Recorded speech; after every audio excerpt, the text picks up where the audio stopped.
Welcome to Heroes Have Wings, the podcast that gives a voice to the unsung heroes of Army aviation. I'm your host, Jason Santiago. For the Army aviators, crew chiefs, and flight medics who put it all on the line in the heat of battle, this is their opportunity to share untold stories of courage, sacrifice, and unbreakable will. From their beginnings to the battlefield, you hear about their hardships, the moments of doubt, and how they overcame impossible odds to save lives. These warriors didn't just fight for survival, they put others above themselves, embodying the true spirit of heroism and selfless service. Ladies and gentlemen, welcome to Heroes Have Wings.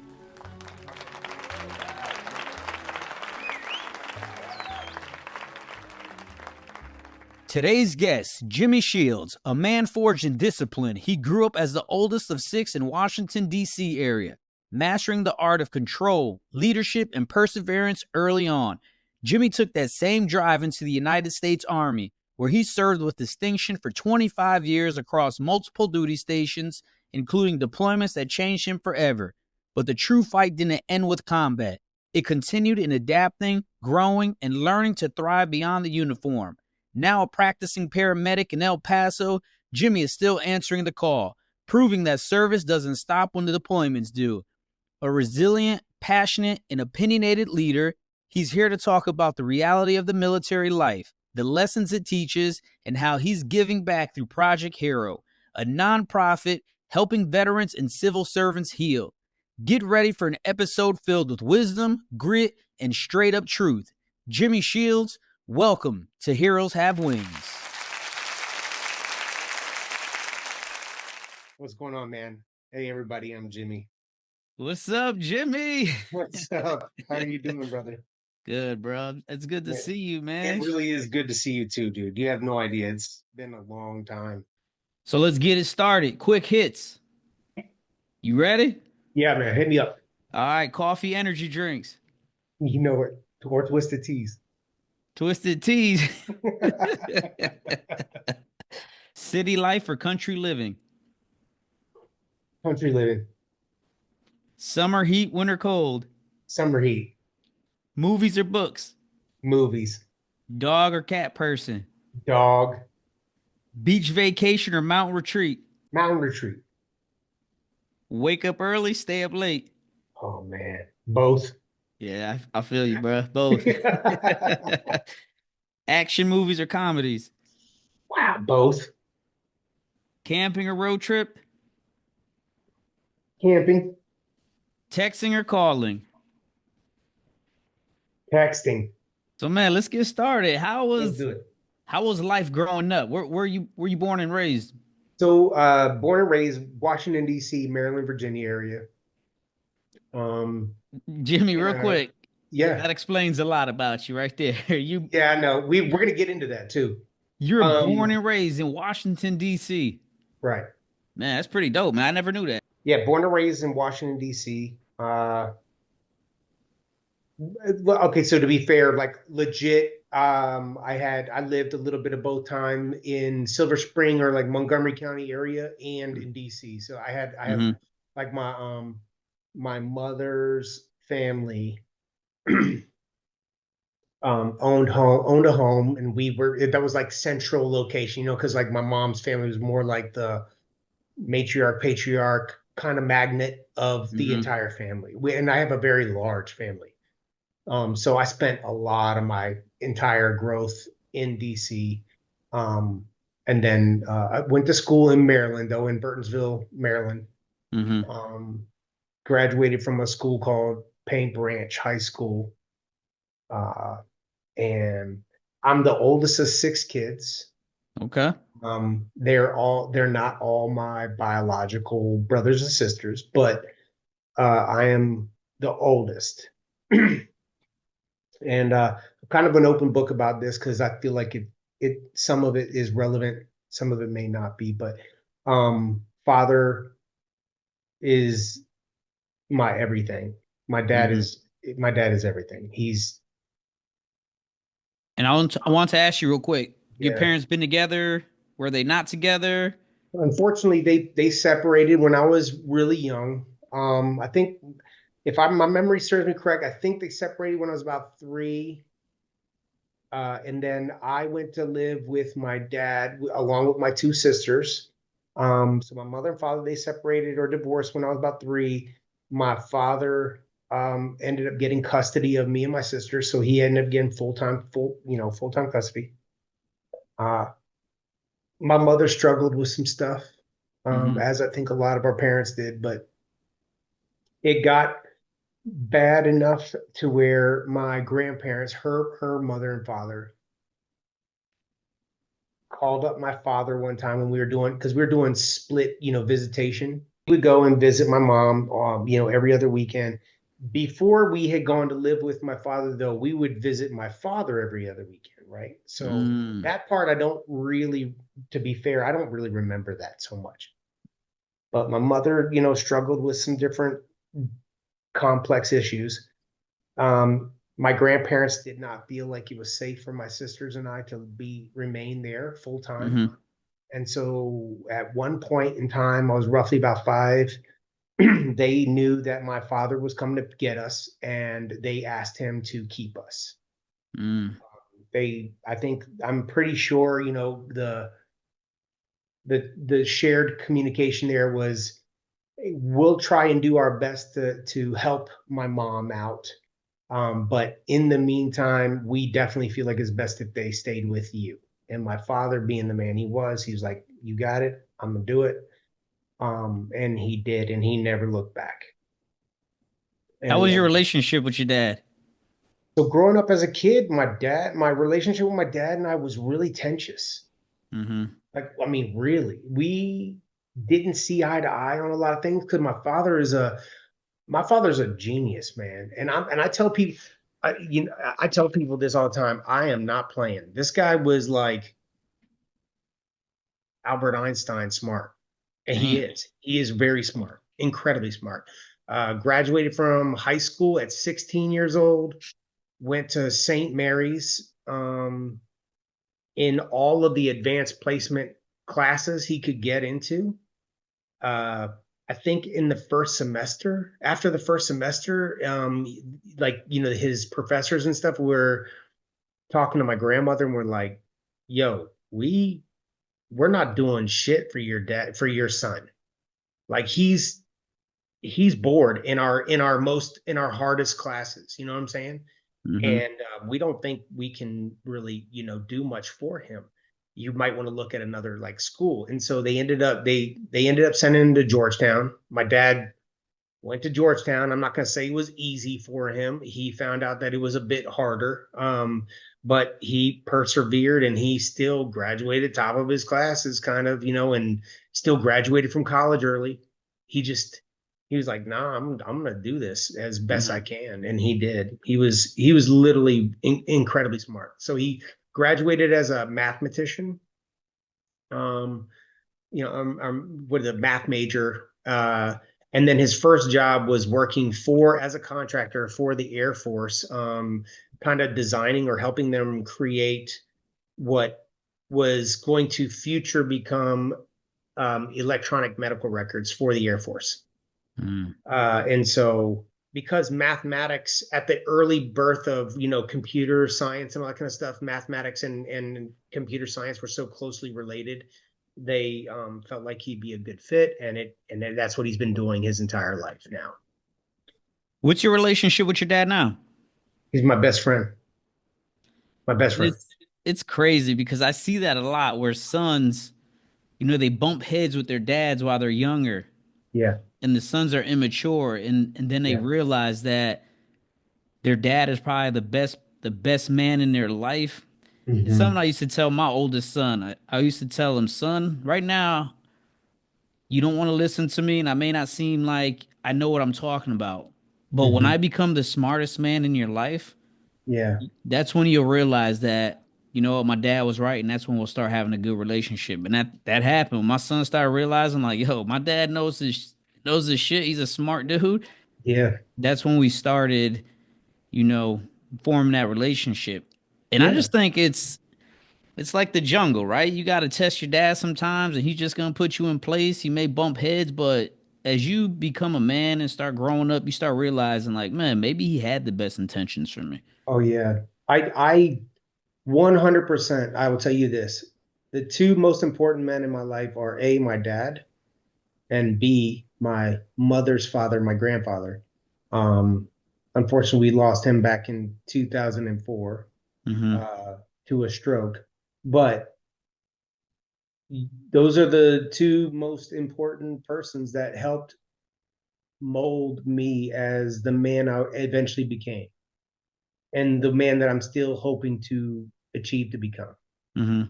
You Talk know, about that relationship with your grandfather real quick. sure. Hard, hard working man, raised seven kids in DC, all throughout, the Martin Luther King era. Mm-hmm. He was in finance. He worked for a bank. He was like one of those loan approvers or whatever in or a loan adjuster or something like that at a bank. Yeah. Very big into carpentry. Mm-hmm. So he did a lot of home building, deck building, room restoration, bathroom refinishing, that kind of stuff. So he's a general contractor, did a lot of that. Um, that's how I ended up getting into carpentry at a very early age and loved it. I've always loved working with my hands. Mm-hmm. And he would, as soon as I was able to really like keep up and or perform as a carpenter, he would, or even as an apprentice carpenter, if I would, he was bringing me on jobs that he would take on, side jobs he would take on. Um, and like that's what I would do when I'd have breaks in the school year. I was with my grandfather doing basically being his little labor bitch, but I'd be building or doing whatever he's telling me to do. And I loved it. He was a cigar smoker, so I mean I am a cigar smoker now too. I've been a cigar smoker for a long time. It's this just the scent of a cigar is very nostalgic for me when it comes to like my memories with him. He's a little bit of a hoarder. Uh, Unfortunately, I feel like I got a little bit of that in me too. No, he wasn't a little bit. He was definitely a friggin' hoarder. Like that dude, he didn't throw away shit. He had tools for everything, everywhere, all over the house or in his garage. Um, but he was hard, he was a hard man. Like one of his earlier jobs, he used to tell me these stories where he worked at a shipyard, right? And one of his main duties in the shipyard as a little, I guess, as a young man, was to carry cinder blocks around the shipyard for ships when they bring ships on the sea, and they were doing, taking barnacles off of them, or they're repainting and resurfacing a ship. That's what they would do. He would set up the whole platform for where they would rest the ship down onto. Man, Yeah. So when this dude would shake your hand, man, bro, you knew a concrete monster was hands. shaking your hand. Yeah, concrete hands. You know what I'm saying? Like it was no joke. And I loved him. He was such a big guy, big heart. Um, and another thing I always love telling people, for years we would go and have celebrate our Christmases at my grandparents' house, right? Because so many of their kids, my aunts and uncles and our cousins and all that kind of stuff, that house in DC was the epicenter of the family. Mm. And so everybody would go there. And while we would be there for these family events, my grandfather and grandmother was that kind of family in the city, or in their little just couple square blocks, where their friends and families and neighbors and the friends of the kids' families would come and literally pay respect to my granddad and grandma. I Wow. mean, they bring a gift, or they would just come to say, "Hey, Merry Christmas," check on them, see how they're doing, that kind of stuff. And I always remember that. It always meant a lot to me that my granddad was that important. You know what I'm saying? Yeah. It meant the world to me. Having those two men in your life, how did that help you become the man you are today with your work ethic, the way you love people, the way you value relationships? And it's something I want to press upon.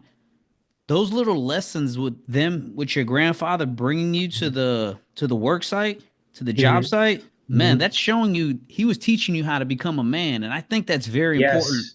for young boys Yes. nowadays to see what their dads are doing, what their grandfathers are doing, because it'll help them become the man that they need to become later. Oh, 100%. So both persons, both men in my life, on a number of instances, would do that very thing, right? Like they would bring me to work, or they would have me come work with my grandpa, or my you know, he was strict. Like he'd say, "Hey, we're starting at this time. That means that you need to, whatever it takes, you need to figure out how early you need to get up, and or if you're going to eat, you're going to have to figure out what you want to eat, make it, and just be ready, right? You got to be Mm-hmm. ready."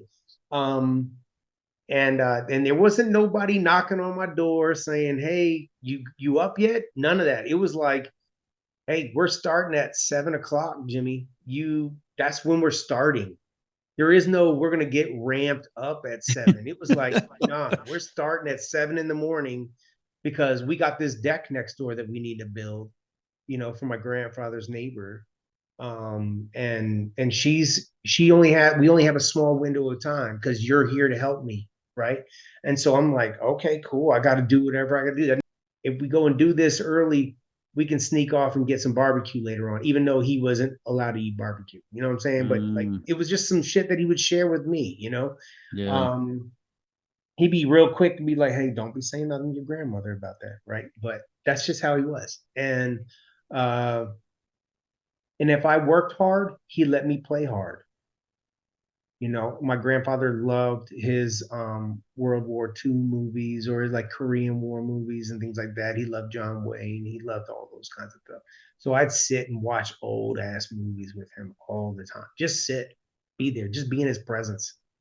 You know what I How mean? It special was, were those moments to you, looking back? man. And looking back, like I'll never forget them. I'll never forget. They're those are the things that.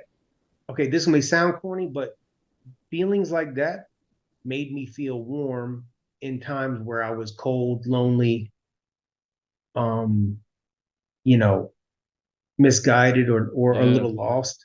Like I could feel like I was at home. I was recentered. On the other hand, on my with my dad is I believe, a very morally driven man. We all grew up very Catholic. Uh, Mm, and so all my aunts and uncles on both sides of the family, all of them went to Catholic schools.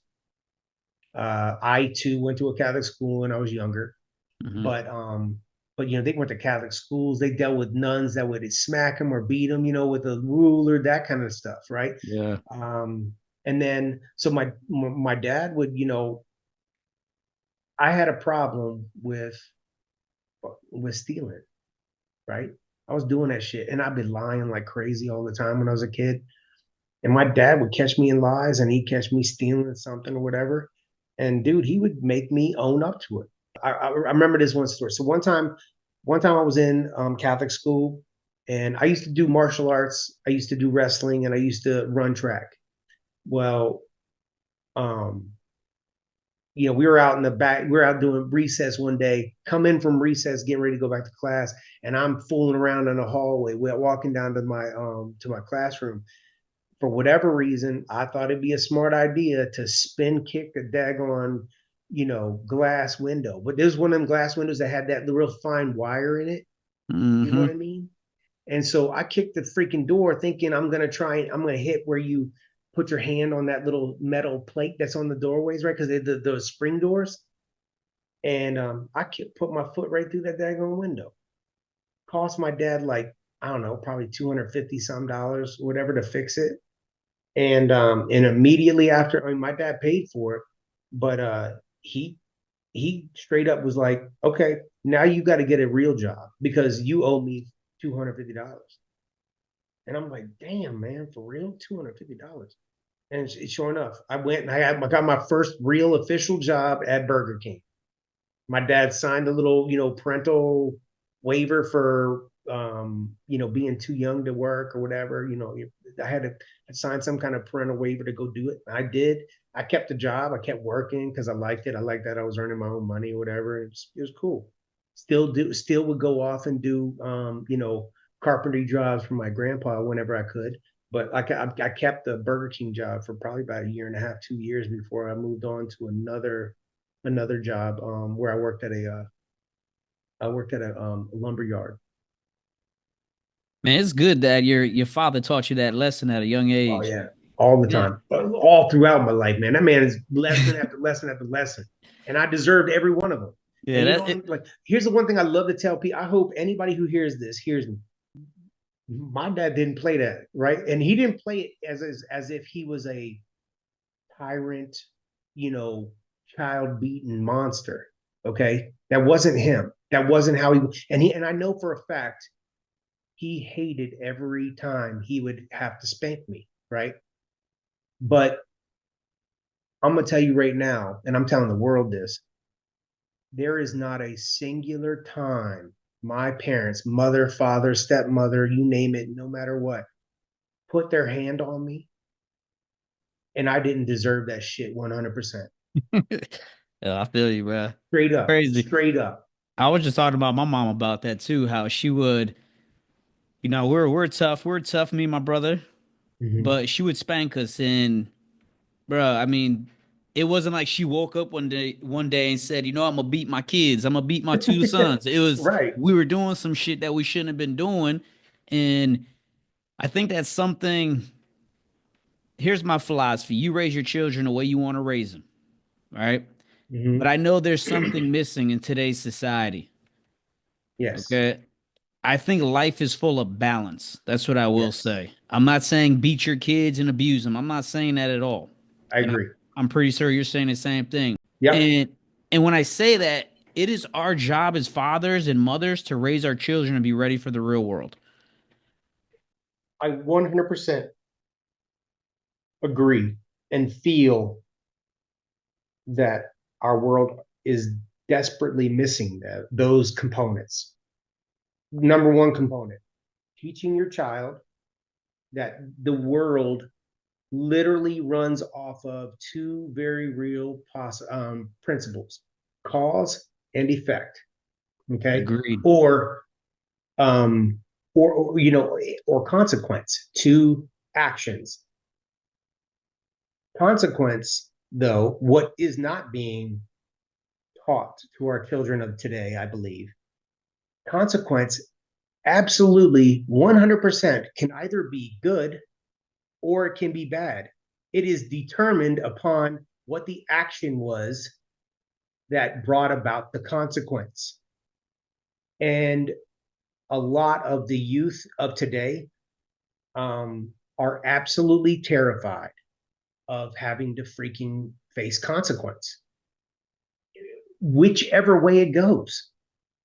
And that blows my mind. The other point is parents and I'm saying this I'm a man. I cannot physically have kids, sadly. I've always wanted them, but I can't. And so I'm being cautious by saying this, but it is absolutely a parent's responsibility to systematically and strategically teach their children how to problem solve. And the way you go Mm, about doing that is that you give them a controlled environment where they have to create a solution to a problem. It's not a pass or fail. It's a figure out a solution, try that solution out, and if it doesn't work in your favor, right? Or if it just doesn't work at all, then the next time, at very least, you have in your mental Rolodex, hey, I had this problem. I tried this solution out and I had this result, positive or negative, right? And you hmm continue to do that throughout their adolescence and their growth into teenage years, before you letting them, you're feeling like they're safe enough to go off into the world. They should have a pretty solid amount of some problem solving skills and coping skills, right? To where now they can handle being on their own. And that doesn't mean they can't call mom and dad for help, right? But mom and dad don't have to be their only first go-to resource. They should have something up in here, right? Correct. Experience, positive and negative outcomes, enhance the experience, now giving them better problem solving skills, Mm-hmm. critical thinking ability. And I unfortunately I see it so often. Because I was teaching for a while, for the army, and after I retired, and for a while before I retired. But I see it so much now with the with our current soldier population that's coming through it, right? The persons that we have available to us in our world now to recruit into the military, they're not coming with the same set of coping skills, problem solving skills, or critical thinking skills. They just Mm-hmm. have. And then the other sad part is they're not even being encouraged to get out and do physical activities. I feel you. I will say that, man. I think the younger generation's missing resilience and all those things you said. So I do agree with you on a lot of it, man. Mm. How was your relationship with your mom? Mm. Um, when I was younger, and even into the first couple of years of when I went to go live with my father full time, because my sisters and I would go and do the, every other weekend visitation kind of routine. Uh, I absolutely, I adored her. She Mm-hmm. was my mom. If at that point in time you were to know me, you'd be like, that is the biggest mama's boy in the world, right? I just loved her. My mom loved me, loves me. She, was very nurturing and very cuddly and um, all that kind of stuff. And I was too young then to see a number of the different faults that, unfortunately, that she had. And Well, it's your mom. You don't want to paint those pictures in your mind about your own yeah, mom, right? I mean, right, it's crazy. I talk about it all the time how sons love their moms differently. Like sons love mm-hmm. their mom to the highest level, and daughters love their dads to the Yeah. highest of highest level. So, Oh yeah, I see it with your kids. I mean, mm, I've known that. Like right when we first met, and I met your kids, I was like, man, I knew your daughter was like in love with you. You know what I'm hmm, saying? And I knew your son was absolutely in love with his. Like I knew he loved you, but I knew he was in love with his mom. You know what I'm saying? yeah, And likewise, both yep, on both sides. Um, and I don't want anybody to mishear me. I genuinely love my mother with all my heart. I do. Um,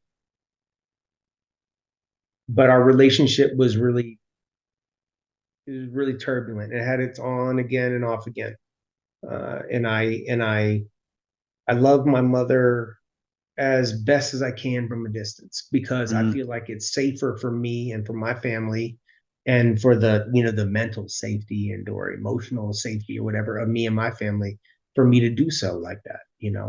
yeah, Unfortunately with her, there's a lot of baggage and and I don't want to invite that. I'm an adult. I have the right and prerogative to hmm, to pick and determine who or what I want to introduce into my current life, my everyday lifestyle. correct. How's your relationship with your sisters? They're my best friends. Yeah, I love them. I love them more than the air I breathe. Sometimes, you know what I mean. Like they're just my sister Valerie is my. She's a year younger than me, and she's also a genius, and she's Hmm. also incredibly witty and smart, and it was just funny as shit. My sister Kimberly, she was also funny as hell. Um, I loved her to death because she was my youngest sister, at the time.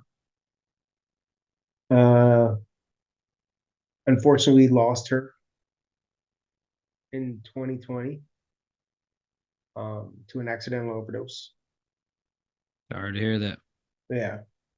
She dealt with a lot of like, substance abuse throughout life and bipolar disorder. Hmm. It was really hard. But I also have other brothers and sisters, right? Like, because what I had not been able to tell you is that, like, I was the oldest of six. When I was about 7 or 8 years old, my father remarried to my stepmom, who was also my world, uh, because she also played a huge part in making me who I Mm-hmm. am. But she also loved me, and I know she did. I mean, you could feel it. There's no other way, because I gave her shit. I gave her all the hell in the world, and that woman still just was like, no. She just was always on me. You know what I mean? She's like, no, Jimmy, you're not going to become some big old mess, right? You're gonna become something. And she was always on me. So my stepmom, when they got married, she brought with her 3 kids from her previous marriage.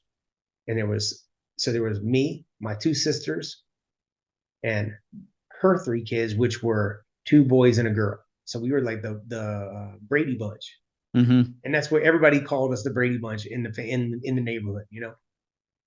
My mom, my real mother, she had remarried about a year and a half, maybe 2 years before my father did. And when I was about 10, when I was about 10 is when her and her husband, my stepdad, had their first kid, my brother Zachary. And then 2 years after that, they had my other sister, Rebecca. So I have a really large family, and it's all broke up. You know what I'm saying? Yeah. It's everywhere. Yeah. Another little component I want to tell you, and I this was a hard developmental thing for me. My my dad, the man who I've known to be my father, and that is and has always been my father since as I was being conceived to birth, and now is not my biological father. Damn. Yeah. Damn, Um. Jimmy. So when I was growing up, I struggled in school. Right. I was a pretty solid BC student. Mm-hmm. Yeah. I had my subjects that I really liked, but I had other subjects that I was like, I don't care, and I didn't give a shit for, and I fucked off a lot. My sisters, on the other hand, Valerie and Kimberly, they are my dad's blood, and all of his genius poured into them, right? And I didn't know that. I didn't know that we had different fathers, right? Because that was not told to me. I didn't even get revealed to me until I was about 15. Did your dad know the whole time? My dad found out after I was already alive for a year. Damn. Yeah.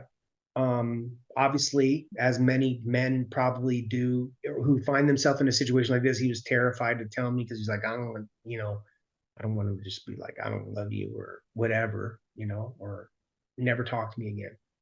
Because my dad, man, when the second he found out that my mom was pregnant and they were dating, he was he was fit. He was like, that's it. We're gonna get married and we're gonna have this baby. And so Mm. I was his long before I physically ever entered the scene. You know what I'm saying? And when he Yeah. had found out, and he didn't find out in the greatest kinds of ways, but when he did find out, he still, I mean, he could have very rightfully so been like, I don't need to raise this boy. Mm-hmm. Shit. He was like 20, if maybe 21.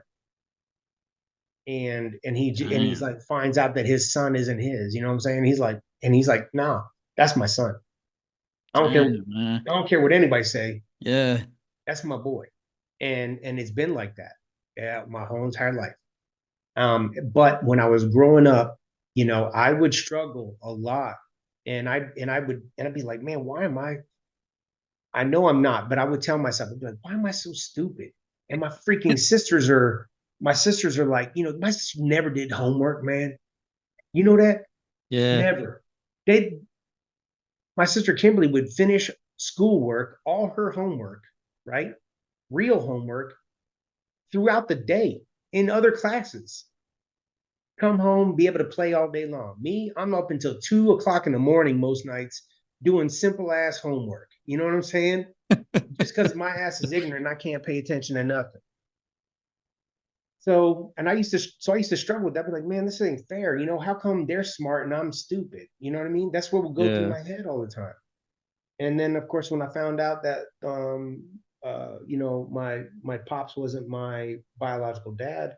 Um, at that point in time, when they had told me that, I was like, I don't care. You're my dad. Yeah. I don't know that other dude, and he has never once come to ask, check up on me or any of that kind of stuff. Anyways, I don't care. I was like, it would have Mm. been nice to have known a little earlier. But I don't know how that would have happened, but I'm good. You don't have Yeah. to worry about me. I love you, and I ain't going nowhere. Right? Mm-hmm. I'm 15 anyway. I'm still dependent upon him anyways. By the time I was ready to join the military, which I knew I wanted to do since I was a little kid, I knew that's what I was going to do. Basic training at 17 years old was like sleepover camp for me. Really? Oh So yeah, you knew at a very young age that you wanted to join the military. 100%. So when did you make that decision? When I found out about the reserves split option program, How did your mom and dad feel about you joining the military?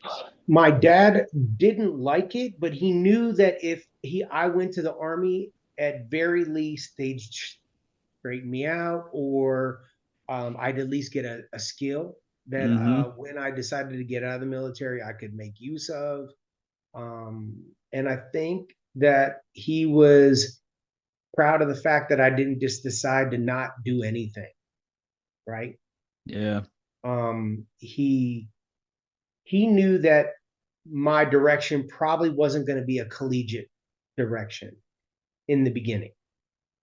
He also knew that I was really good at like following suit and following order. You know what I mean? Like if I was given structure, I'd be fine. How'd your grandpa feel about you joining the army? Totally fine with it. He was He was good with like, it?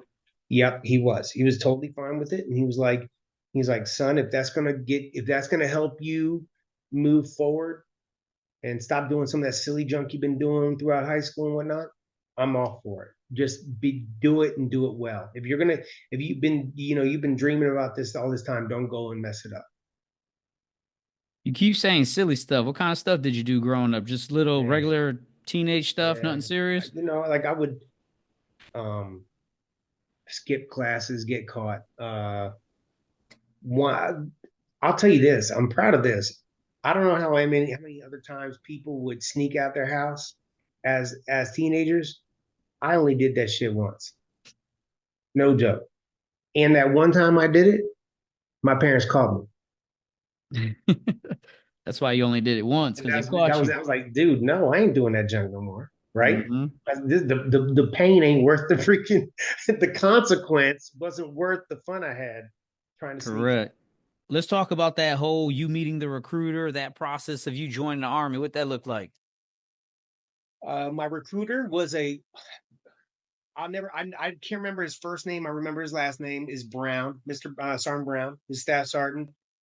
Um, don't know what his job in the army was, but he was very forthright, and he was very transparent. At no point, like he could see and feel my excitement about the future movement into the military, but at no point in time did he sit there and be like, make it seem like it was going to be this glorified, amazing thing. He was like, look, man, there's a lot of benefits, but you're going to struggle a lot to achieve the benefits. You know what I mean? Mm. To really get the value of the benefits, you're going to struggle, you're going to sacrifice, you're going to work, right? But in the end, will help you become hopefully a better man. Um, you'll have a skill that hopefully you can use when you exit the military. And if you choose to do so, it could become a very successful career for you. And that's all I needed. That's all I wanted. Mm-hmm. Um, so I joined as a split op, right? I went to uh, I think I was the only one in my entire high school that did that at that time. Uh, I was a junior high school, finished my junior year, and I went off to Fort Jackson for my basic training. Came back, went to my senior year of school. But when I was at basic training, in that that summer, and I know a lot of people probably hate me for what I'm about to say, but I was absolutely that kid or that guy in your platoon that was very physically fit, right? And I would taunt the shit out of the drill sergeants all the time to smoke us even harder. No joke. That's how I was. And here's another thing. I knew then exactly what I was signing up for, right? I knew and I know for a fact I actually read my contract. So I had a strong understanding of what my contract was obligating me to perform to do. So nothing was a surprise to me. Somebody telling me what I had to do, what I had to wear, how I had to cut my hair, how I had to shine my boots, whatever it was, didn't matter to me. It did not matter to me that you were going to tell me. I knew that that's what I was signing my name a million times over, right? Doing it. You are literally initialing your basic human rights away. Mm-hmm. So anybody who sees this in the, from this point further, thinking about joining the military, I caution you, be aware, be present in that moment, read that contract, because I'm guaranteeing you, no matter how kind and gentle we think we're making the military service this day, you still giving up all them human rights. That's a fact, Jimmy. It's funny. That is a fact. It's not funny, but when I mentor young people, I just did a presentation about a few weeks ago, and I had the young man asking me about the military. There's one question I always ask everybody. Mm-hmm. And I always keep it up front with them, and I ask him, I said, "Are you willing to die for this country?" Right. Because that's what joining the military is about. It's not Yes. getting money for college. It's not Nope. getting all these wonderful benefits. Yep. It's not about getting 30 days off a year and Yep. traveling the world. It's Yep. about you being a readily available warfighter that when this country needs you, you're going to answer that call. Is that something you could handle? Yep. Because if you can't, you're talking to a combat veteran here. Your Yeah. time is going to come. And when it does, Uncle Sam, they paid you. They hold up their bargain. They've given you all Yep. these benefits. Now you better go show up. 100%. And I think a lot of people, and I get it, the recruiters got to do what they got to do, right? Yeah. But I Yeah. think a lot of young people, like even me, I was aware that I was joining the army. I was going to do what I was told, and it really didn't dawn on me till 9/11 that I was like, this is real. Like I'm in the army to go to war. And that's Mm-hmm. when things really started to change. But I stayed after that. I stayed what, another 12, 13 years. So Exactly. I stayed. It was not a big deal. Right. What was your MOS when you joined? When I first joined the Army, my very first MOS was they called it 88 Hotel, which was a Mm. cargo specialist. And at that time, the active Army component, Compo 1, was like progressively moving that out of active duty MOS, availability. So it was getting built up by your National Guard or Reserve component. And all that was like I learned how to load containers and army equipment, vehicles, you name it, whatever, onto railheads, um, big, uh, 18-wheeler trucks or actual ships. A lot of people don't realize this, but the Army actually owns more sea bearing vessels than the actual Navy does. And they have tugboats, they have big ass cargo ships, you name it, that move their shit all over the world. Mm-hmm. And so one of the, that was just a component. The other component was I got to drive a lot of forklifts. I drove every forklift the Army has, and I operated every kind of crane that the Army had in its inventory as well. Here, the unique piece is that, remember, I went to split op training. I just went to basic training.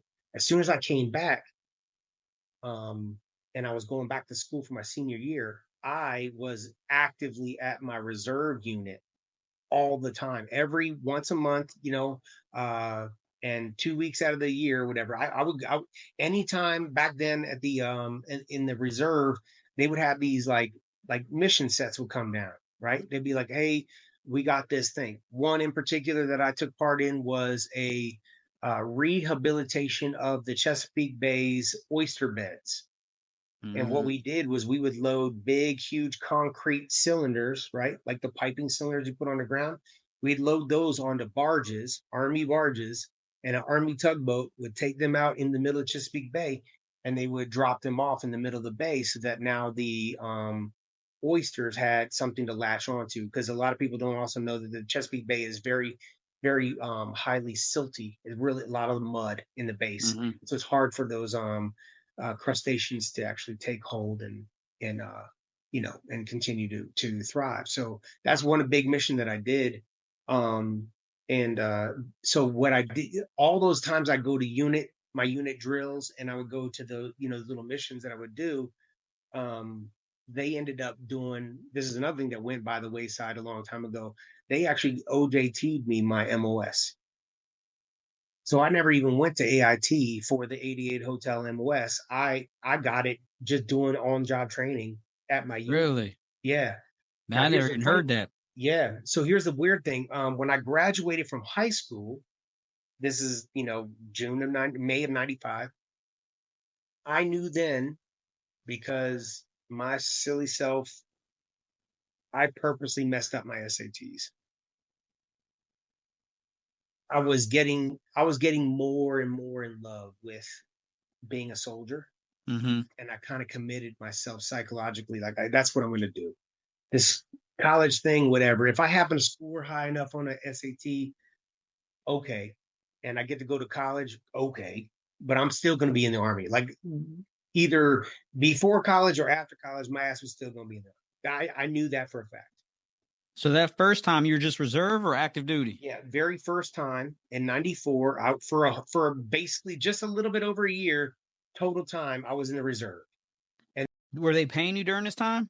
yeah, you're only when I went to drill, Okay. right? So I was making my E1 through E4 pay, whatever that is for they call it a muta 4 or a muta 5 if you happen to go like on a Friday afternoon, but you're not done with drill until Sunday evening, that'd be considered a muta 5. But yeah, I was getting paid like that, but then I'd always had my other jobs, like normal. Um, How did you feel at 17 going to basic as a junior, coming back to high school? Did you have this aura about you? Like, yeah, I just finished basic. I'm Jimmy Shields. How was your behavior, your I'm aura then? sure I did. I'm sure I did. I don't exactly remember that I did that, but I'm sure Mhm. I did. Yeah. A lot of people, they asked me because I came. Okay, here's some weird thing. So I was always a muscular, skinny kid, right? Uh, I went to basic training and I was maybe like 147, 150 soaking wet, right? And the drills back then, they were like, boy, you need to eat or else we will kill you here. And I was Mm-hmm. like, what? And so they put me on double rations, right? And I ate double rations the entire time I'm in basic training.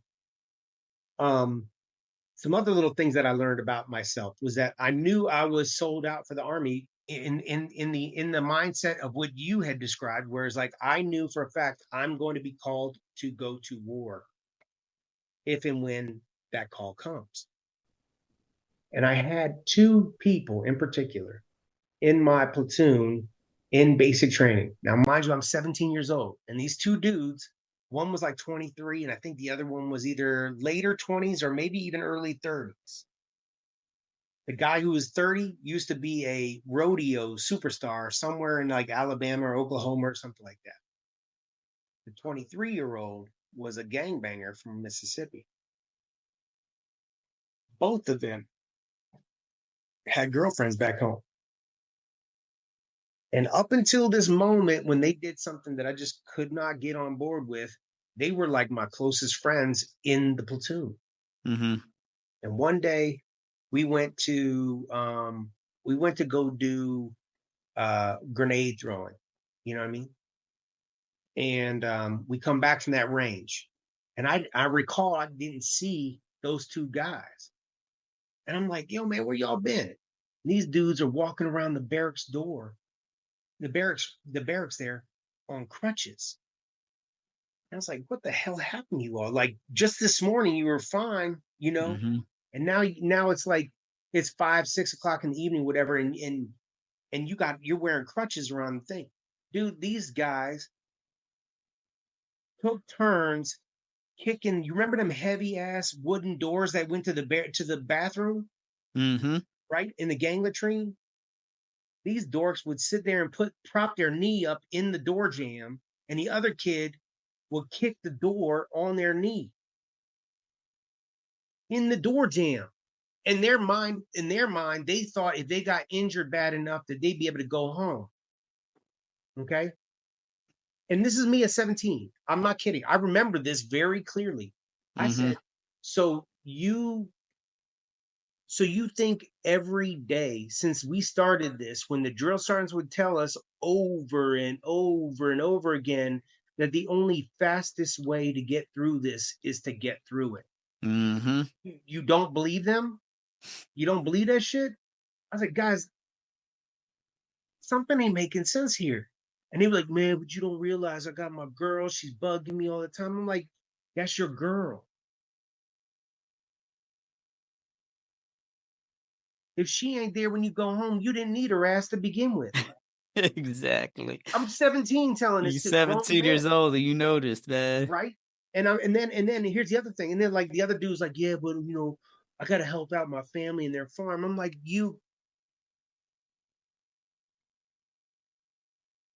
you're helping them out by being here, doing this.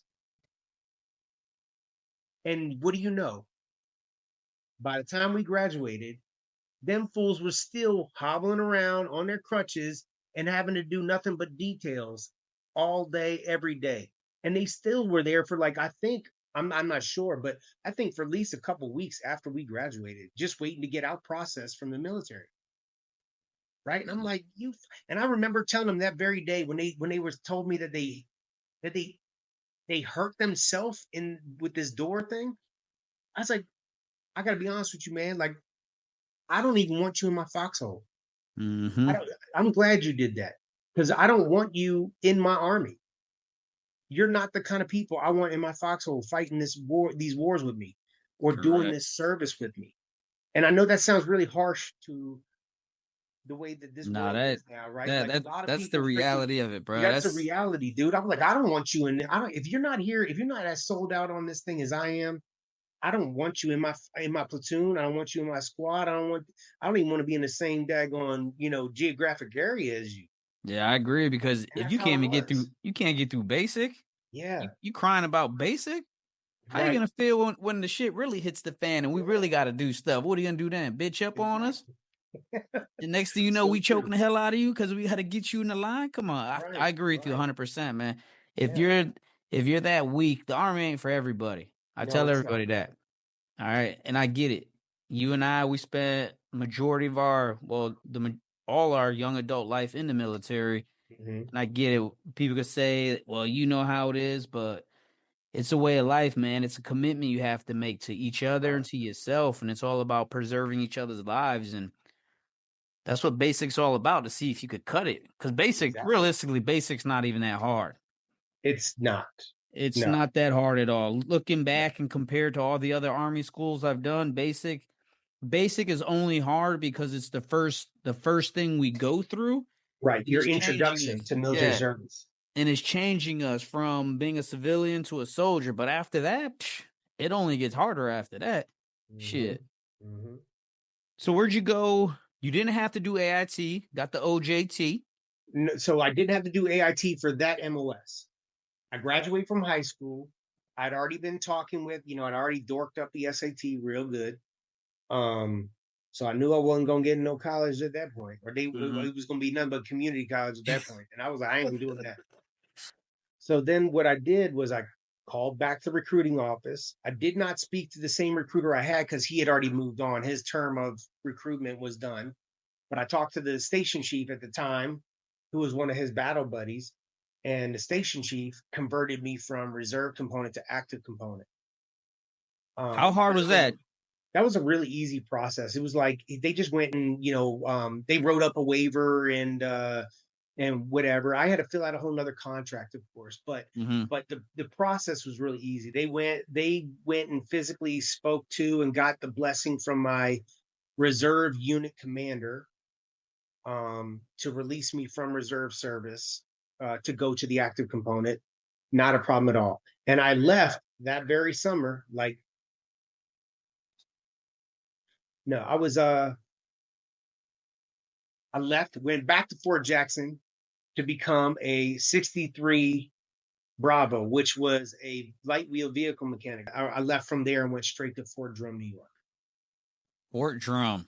Mm-hmm. And let me tell Damn. you, man, you either like Fort Drum or you don't like Fort Drum. That's one very evident fact. Another fact is if you're a newcomer, like a new first term soldier, and that's your first duty assignment, a lot of soldiers will determine whether they're going to stay in the army or not just based off of that one assignment because That's a tough it spot to be at, sucks man. so bad. Yeah, that's a tough spot. It is. And so I go to a unit, and here we go. So now we're going to talk about how Jimmy grew up in DC. As you already know, right? I have predominantly had relationships outside of my race my entire life. And I was dating a young woman from back home and happened to have been African American. And Now, Jimmy, real quick, yeah. growing up in DC, were you predominantly around African Americans? Did you go to school, or was it a good mix, a good blend? There's a fair Diverse? mix. My surrounding was a fair mix, but my best of friends, like I have one of my friends from grade school now. He lives in Philly, but uh was a black young man, right? Mm-hmm. He was my best friend, and Mm-hmm. I can call him today for anything. I was dating a young black female from home, and then I go off to Fort Drum.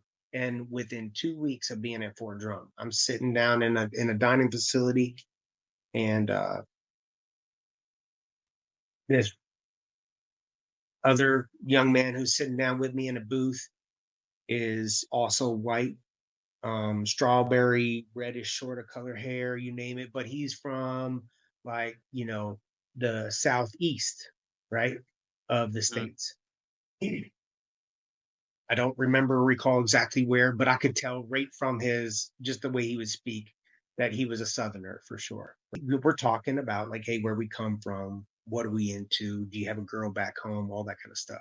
And I was like, yeah, I do actually. And I pulled out a picture of my girlfriend and I handed it to him. And he was like, oh, like he's like, oh, right. And he ain't much younger. He ain't much older than me. He's a little older than me because I was still only 18 years old, maybe. But Mm-hmm. he was like maybe 21, 22 or something. And then he said something to me that broke me. And it was the first and last time I let remarks like this really like affect me in a big way. End up whipping his ass in the middle of the dining facility. Yeah, Like bro. bloodying him up in the dining facility, man. The worst part about it was that dining facility was, if anybody knows about 10th Mountain, or it was the 10th MPs and headquarters 10th Mountain shared consolidated dining facility. And so the whole freaking dining facility had a bunch of cops in it. Mm-hmm. You know what I mean? So I get cuffed up, sent to the MP station. They called my first sergeant command. So they come to the MP station to get me out, right? Because back then, your first sergeant commander or your first sergeant alone could just come and just like, all right, I'll take my pain in the ass soldier. And then Yep. that'd be it, right? You face Yep. UCMJ or whatever it was. And I'm thinking to myself, I'm thinking, this is it. My career's over with. I just kicked this kid's ass, put my hands all over this kid or whatever. And sure enough, dude, they swept that under the rug. Fast forward about a year, I'm in the motor pool. My motor sergeant is right from Fort Bragg, like born and raised from Fort Bragg area, Mm-hmm. and Fayetteville, North Carolina. And so one day I'm in the barracks, as young stupid dudes do in the barracks. Me and my boys are roughhousing, right? Yep. Well, I come back is at lunch. I come back after lunch, and my motor sergeant can see that I'm a little scuffed up. And he goes, "Hey, come here, come talk to me." And so I do. I'm like, "Yes, sergeant, what do you need? What happened?" And I was like, "Well, me and so and so, whatever, we were just roughhousing. Things got a little rougher than it was supposed to, but nobody's mad at each other. We were just messing around in the barracks." And he said to me as clear as day, he said, "You know what, Shields? You keep hanging with them brothers, you're gonna get treated like a brother." Mm. Right. And I looked at him and like this man, I'm just freshly 19 years old, right? And I said, "Excuse me?" And he said, "You heard me. You keep hanging with them brothers, you're gonna get treated like a brother." And I was like, you fucked up, right? You fucked up big. And he was like, "Excuse you?" And I was like, "No, pardon me, son, but that's the most racist shit I've ever heard in my life." Mm-hmm. And I went and I pressed the EO complaint against him. And you know what they Dang. did to me? Packed my shit up, moved me down the street, get me away from him. Didn't do nothing to him at all. They just moved me away. So, I had these I'm like what, a year and a half, 2 years into my service now, and I've already had some pretty serious altercations come by, and two of them were racially, charged or whatever, Mm-hmm. right? So I'm like, this is crazy to me. It's not supposed to be. We just went through basic training, AIT, and all that kind of stuff. Everybody talking about there's no color but green. You know what I mean? And then like you go to these units, and everybody's still It ain't like that, is. man. It isn't like that. It ain't like So that. I I did everything I could to re-enlist as fast as I could to get the hell out of Fort Drum because I was like, man, I'm not digging it. Um, and I really did not like that weather up there. It was not my Oh, it's that was cold. no, yeah, yeah, yeah. So where'd you go So next? Fort Meade, Maryland, literally about 35 minutes away from my front door. Mm-hmm. I'm loving it. Um, and then of course, because I don't like saying I'm a kid from the streets, but like I definitely hung around in the streets for sure. Mm-hmm. And I got hooked up with some folks that I used to run the streets with beforehand, and started systematically messing up a little bit here, there, and everywhere. To be fair, I don't even know how many damn Article 15s I have or field grade Article 15s I've had throughout my career. No Yeah. joke. Like I had a lot. The um, second ID division sergeant major in Korea, Mm-hmm. and he had come home, and he laid something on me then that it didn't resonate until a little bit later on in my life, but he could tell that I was sold out to the army, right? He just knew it. And he was like, "Hey man, I'm gonna tell you, like, that's cool. I'm happy that you love the army, this, that, the end." He's like, "But just remember one thing." He said, "No matter how much you love that army is never gonna love you back. Mm. It That's a never will. fact. Never. It's way bigger than you can ever imagine, and it will Yep. never love you back the way that you love it. Mm. Just know that." And hopefully, if you know that and you can keep that in your forefront of your mind, it will save you from being as disappointed as you may find yourself down the road. And I was like, damn, man, for real, that sucks. This coming from Sergeant Major. I'm thinking I want to be a Sergeant Major, and this dude's telling me, "Hey, dude, that army that you love isn't going to love you back." I was like, "Ah, dang, that sucks." It's crazy you say that, Jimmy, because I remember when I realized that the army wasn't gonna love me, man, the way I love the army. And that shit broke my heart. Yeah, It really did. It really hit me when I was getting out the army. yeah, And they were making me retire early, and man, that shit hurt me. I tell people I went from being a combat hero to a damn zero overnight, man. And that shit hurt my heart a lot. But yeah, so that sergeant major tells you that. yeah. What happens And next? well, then I go back to my unit or whatever, and then my life took a really unfortunate turn for what I thought in the moment was the worst.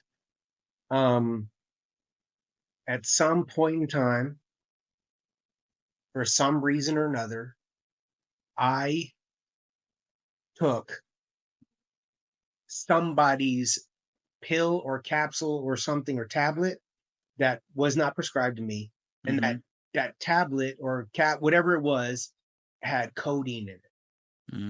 Right? I'll never forget this.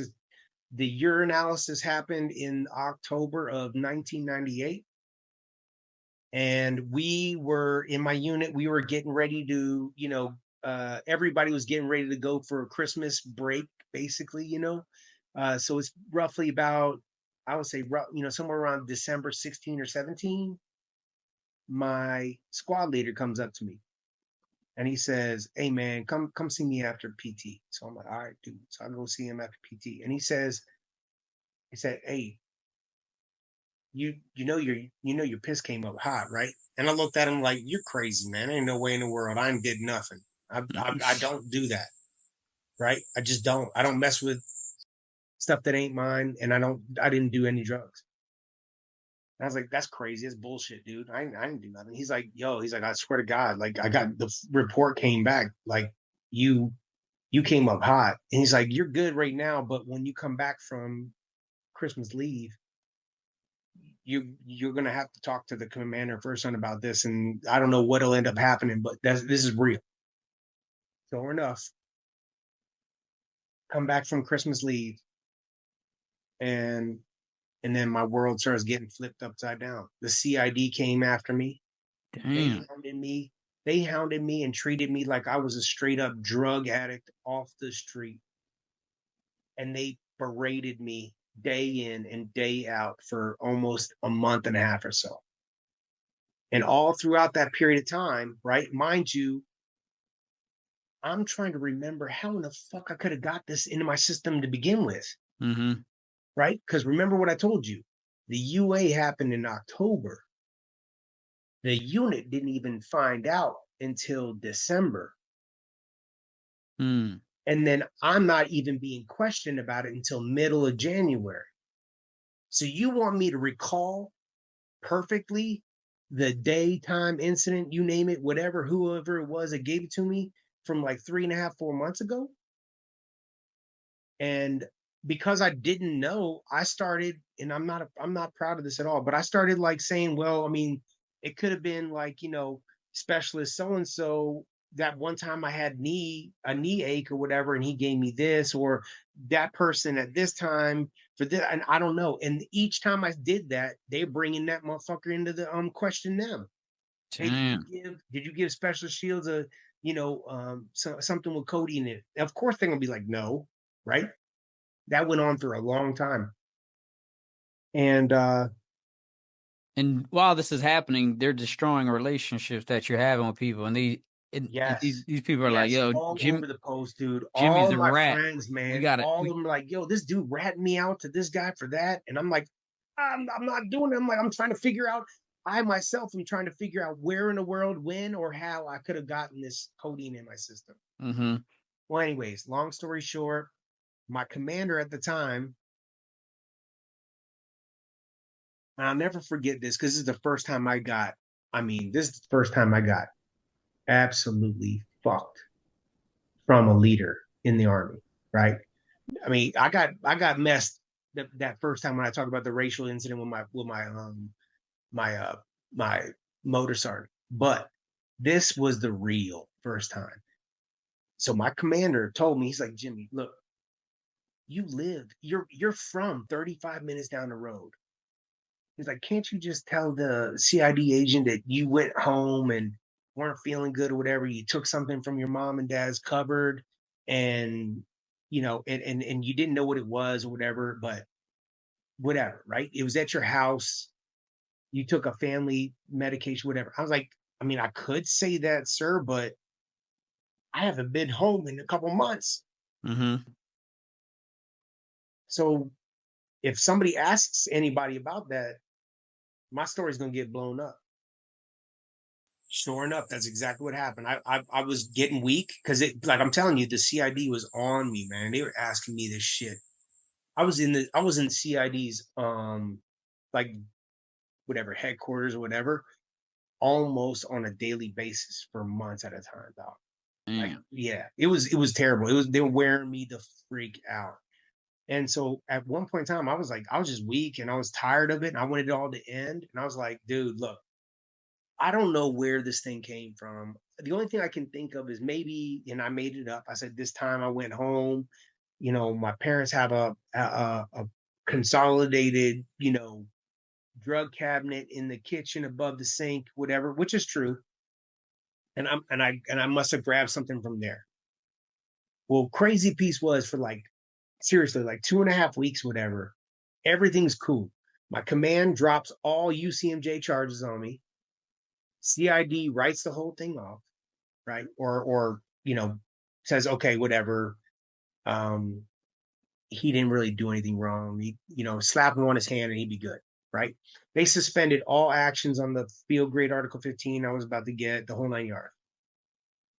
Like 2 weeks later, I get called back to CID again.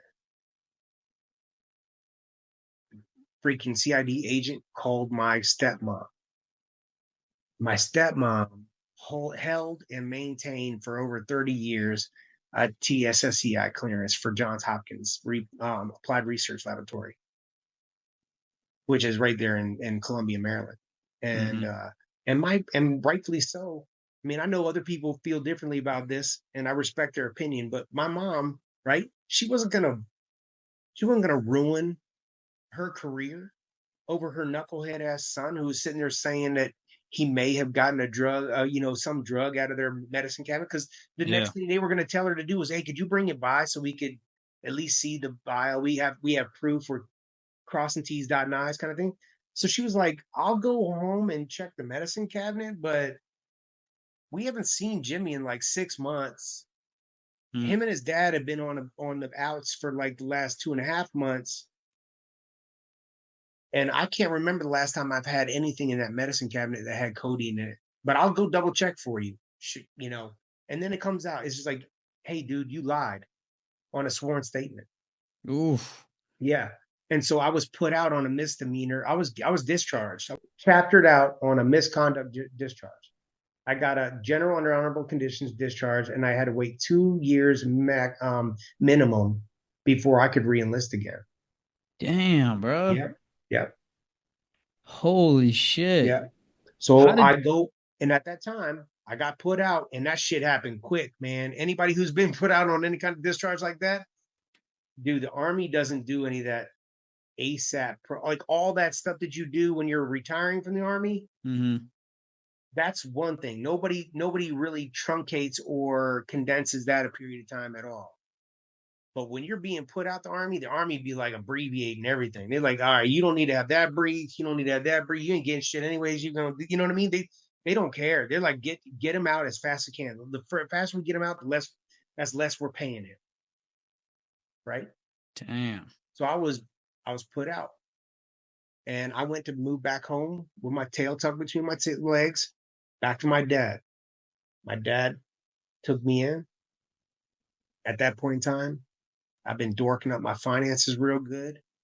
My dad was like, look, your BS stops. This is your last real kind of chance of anything. He's like, I'll bring you home. You can come home, but you will listen to and adhere to every one of my very strict rules, or else you will leave. And there is no second chance on this. I had a 22 or something years old, 21, 22 years old. I had a curfew. My father had full access to my bank account. He could see on a minute by minute basis what I spent a dime on or did not spend a dime on. Told me that I can only spend whatever amount of money on whatever item he told me I was able to do. No shit. Oh, yeah, you had to do what you had to do, man. Yeah. And then of course I'd have to adhere to all the other rules of the house that were still existing from when I was a kid living there before. And you know what I did?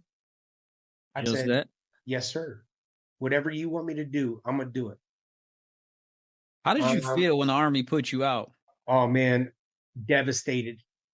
I felt so betrayed, and I was so lost emotionally, psychologically. I didn't feel like I had nothing to offer anybody. You know what I'm saying? I was like, damn, dude, I put my everything into the Army, and it it's it's convinced that I'm a drug user, you know? Damn. Um, well, What year was this? that was in 1999. May of 1999 is when I got out. Did you And know the moment you got out, the moment yeah, they put you out, did you know that you wanted to go back into the Army? I didn't know exactly then. Tell me what you're doing during 9/11. During 9/11, I know the day like it was yesterday. I went to work. I used to go to work really early. So I go to work and I'm there for about an hour and a half or so before the first tower gets hit. And on my floor in the office space, it's just nothing but a huge freaking floor as far as the eye can see. And it's like a bunch of cubicles, you know what I mean? Mhm. And so I'm in my cubicle, and we every so many like cubicle pods, there'd be a TV up in the on the rafters of the building, or the floor you're on, and those would always have news. Yeah. And so I'm watching this shit on the news, and I'm like, word, you serious? Did somebody just ran a plane into the office building? Right? 'Cause I don't know anything. I don't know any details at all. People are just starting to trickle into work at that time.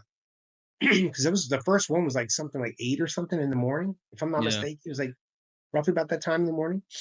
And what I didn't know was that, Danny Stevenson, Mm-hmm. do you remember him? Yep. Danny Stevenson was working in the Pentagon that day.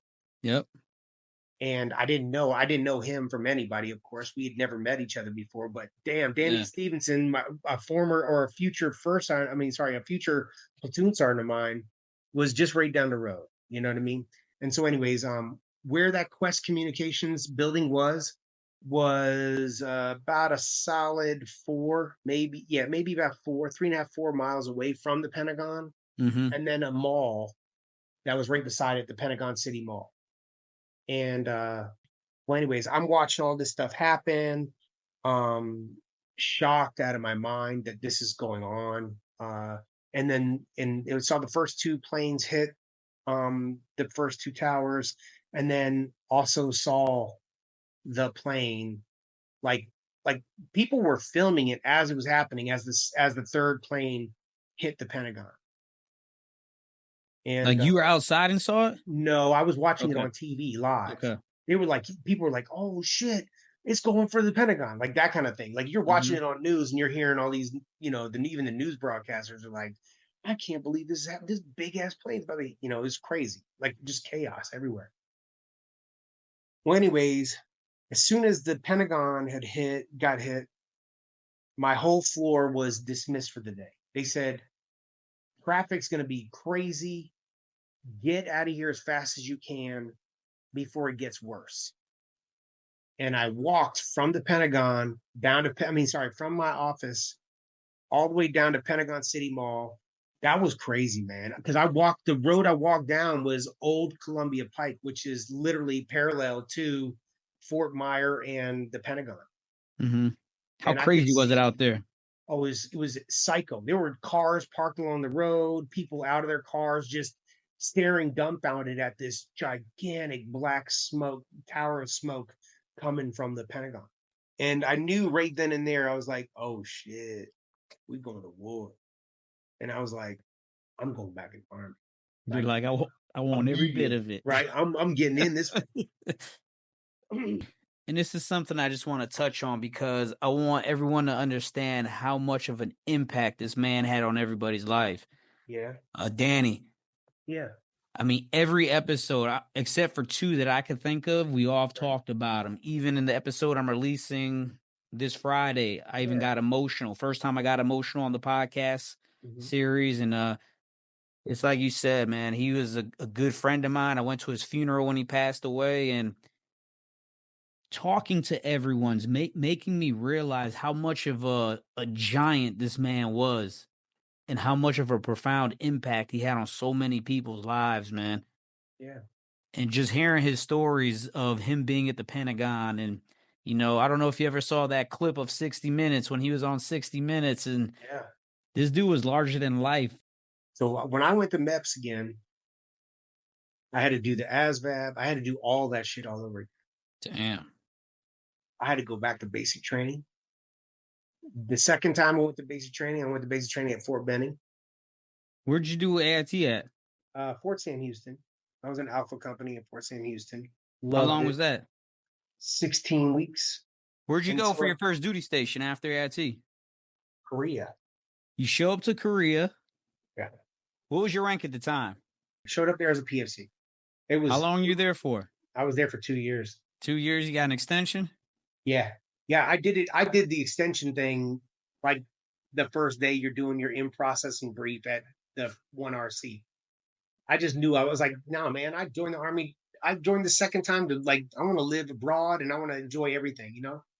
What was the biggest difference from being a mechanic? Now you show up to your first duty station as a medic. Yeah.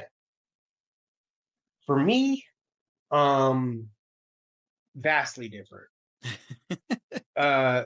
Look, for anybody who watches this that talks to a mechanic in the military, you are a slave. It is, I swear to gosh, I think it is the worst MOS in the Army. Next to like mortuary affairs or some shit like that. Like it is, you are no good. And also what the other problem with being a mechanic was that, and it's probably still this way, don't know if the program still exists, but when I was a mechanic and I found this junk out after I'd already been in and signed, raised my hand on it.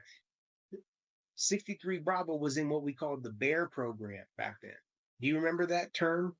The Bear program. Yeah. So I can't remember exactly what the acronym breaks down to either. But what it meant was it is one of those grossly understrength MOSs in the Army. And the only way your ass was going to get another job is if you either got out the Army or you reenlisted for another MOS that was in the Bear program. Oh, I do remember it now. Remember that? It's crazy because my first job, I was a 45 kilo. I was a tank turret mechanic.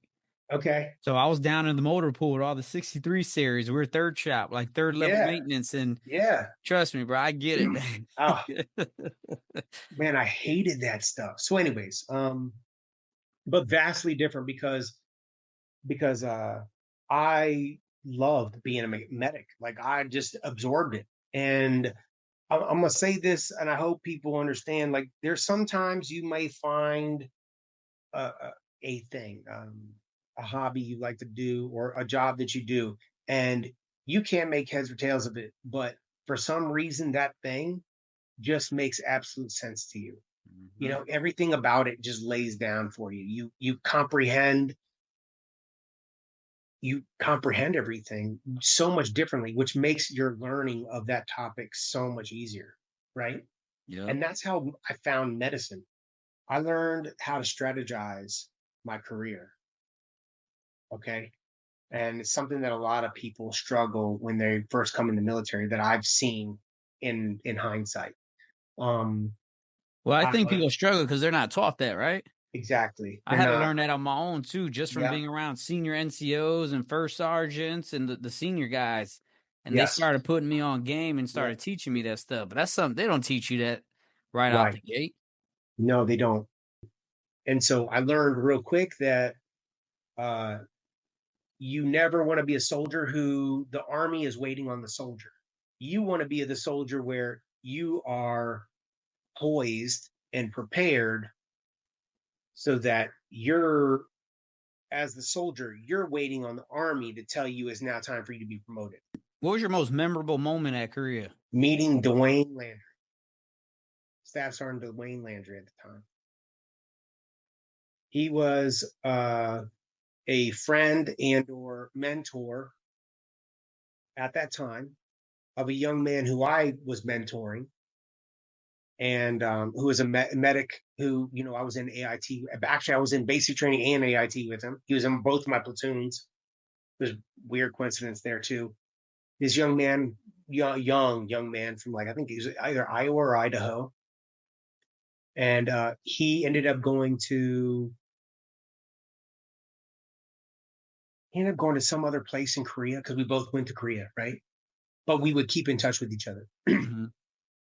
And he introduced me to Dwayne Landry, and Dwayne Landry was a flight medic already in Korea. And he introduced me to him, and I was fascinated by Dwayne. And Dwayne was very articulate, and he was very squared away, and he was just freaking terrifyingly intelligent in all things medicine. And I picked that up really quick. And I was like, you know what? That's what I want to do. And that's who I want to be like. And I'll never forget that. It's amazing how one person could change the trajectory of your life. Yeah. Yeah. I want It to was clarify something. Were yes. you a flight medic? In Or Korea.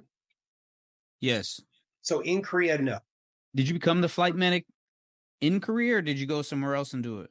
No, I did OJT, flight medic training Mm-hmm. with 377. Next thing I know, a position opened up where I was running the medical in processing section of the whole entire peninsula, right there on Yongsan. And then he said, you keep rocking this position out for me, and I will make sure you go to flight medic school. And so that's what ended up happening. By the time I was coming closer to the end of my 2 years in Korea, I had already done the OJT portion of learning how to be a flight medic. Mm-hmm. But I wasn't an official flight medic, like a school trained flight medic. Yeah. And so in between going from Korea to Germany, I went to Fort Rucker for flight medic school. And to be fair, at that point in time, that was one of the hardest military schools I had been to yet. No joke. Flight medic school? Yes, because back then, you could fail and retest one written exam, and you could fail and retest one hands-on exam. But you couldn't fail anything else at any level for the remainder of the course. So you only got one shot at both? Yes. And on top of that, what made it worse for me was that when I went there, I failed in the second day of the course. I failed a written and a hands-on. And the platoon sergeant of the flight medic course there was Ron Belcher. And Ron Belcher was a senior medic in the flight community. Also another very important mentor of mine, fellow frat. And he pulls me aside. He's like, "Come here, Sergeant." So I do. And he said, "Why the fuck are you here?" And I was like, "I'm here to be a flight sergeant, a flight medic." And he said, "Not like this, you aren't. You ain't gonna be no flight medic with shit like that, right? Mm-hmm. Failing tests and stuff." He's like, "You have 4.5 more weeks here, and you can't fail nothing." He's like, "We haven't even done the PT test. It's June. You know how hot it gets here, right?" Mm-hmm. So, like, dude, he's laying it on hard. And I swear to goodness, while everybody else in my class was out, in Daleville and everywhere else around Rucker, as you and I know very intimately, there ain't Jack out there, but they out there partying. Yeah. And Jimmy's in his hotel room studying, nose in that book. You know what I mean? He scared me straight. What was your biggest takeaway from your Korea? My career. Settle in, because the show's just getting ready to start. What year was this? 2004 to 2006. All right, so combat action's already live and thriving. You know it. And I'm chomping at the bit. Yeah. And what made it insult to injury was that for the first time in history, we were deploying soldiers at a second ID. Mm-hmm. Korea, right? And I'm like, Why can't I get on that plane? How'd you pull off going from Korea directly to Germany? How'd you pull that off? Because so as a lot of people who know me know that I made a lot of allies, Mm-hmm. right? All throughout my career. I've been strategically making allies wherever I could. So as I've already alluded to, right? You and I, we both are a part of the same frat. And I was doing what I do. I'm preparing my next steps. Mm-hmm. And I send an email to HRC. In that email, I said, I'm eagerly awaiting, a possible assignment for flight medic school en route to a conjunct. They call it what they, there's a term for doing consecutive overseas assignments. I can't remember what the name of that acronym is either, but a COT, consecutive overseas tour. So it was a COT. So I was like, I wanted to do a flight medic school en route to Germany. Mm-hmm. Why Germany? Because I still wanted to. I had no ties to anything back in the States, really, Mm. for that matter. And I was kind of like mad at myself that in my first tour in the Army, I didn't get to go overseas or do anything. So I kind of really wanted to see everywhere I could go and see. Yeah. So I picked Germany, and as I'm talking to the HRC, whoever that individual was, I put some very key things in my email, right? I actually put a phrase in specificity, closing my email out with 3 periods at the end of the phrase, or sorry, the quote that I put at the bottom of the email. Mm-hmm. And that was like my, I don't know what they call that, like my footer of all my emails in my emails at that time. Yeah. So it wasn't like I intentionally did it, but I knew what it was. I knew that if I didn't delete it, what was going to end up happening, kind of. Where I was flipping a coin, trying to see what was up. Mm-hmm. Sure enough, the receiver of that email on the other end at HRC happened to be also a member of the same fraternity. And I'm not even playing. This is the craziest thing that ever happened to me. I send this email. It's in Korea, bro. So I'm in Korea, which is like hours ahead of anything in the States. Mm-hmm. I sent that email in the morning. I went to work crazy early that morning. Sent this email, wrote it all out, asking my request, gave him my endorsement from Sergeant Major Alcantara, so on and so forth, whatever. By close of business that day, HRC responds with the appropriate response to my quote at the bottom and tells me, you will have orders by the end of this week.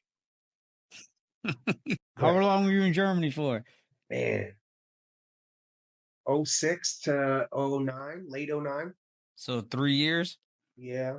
Yeah. Any combat deployments while you're there? Oh, yeah. Yeah. I went to Iraq 15 months. What year did you go? Man, I was 07 to 09. 07, 09. How Yeah. did you feel you showing up to Germany?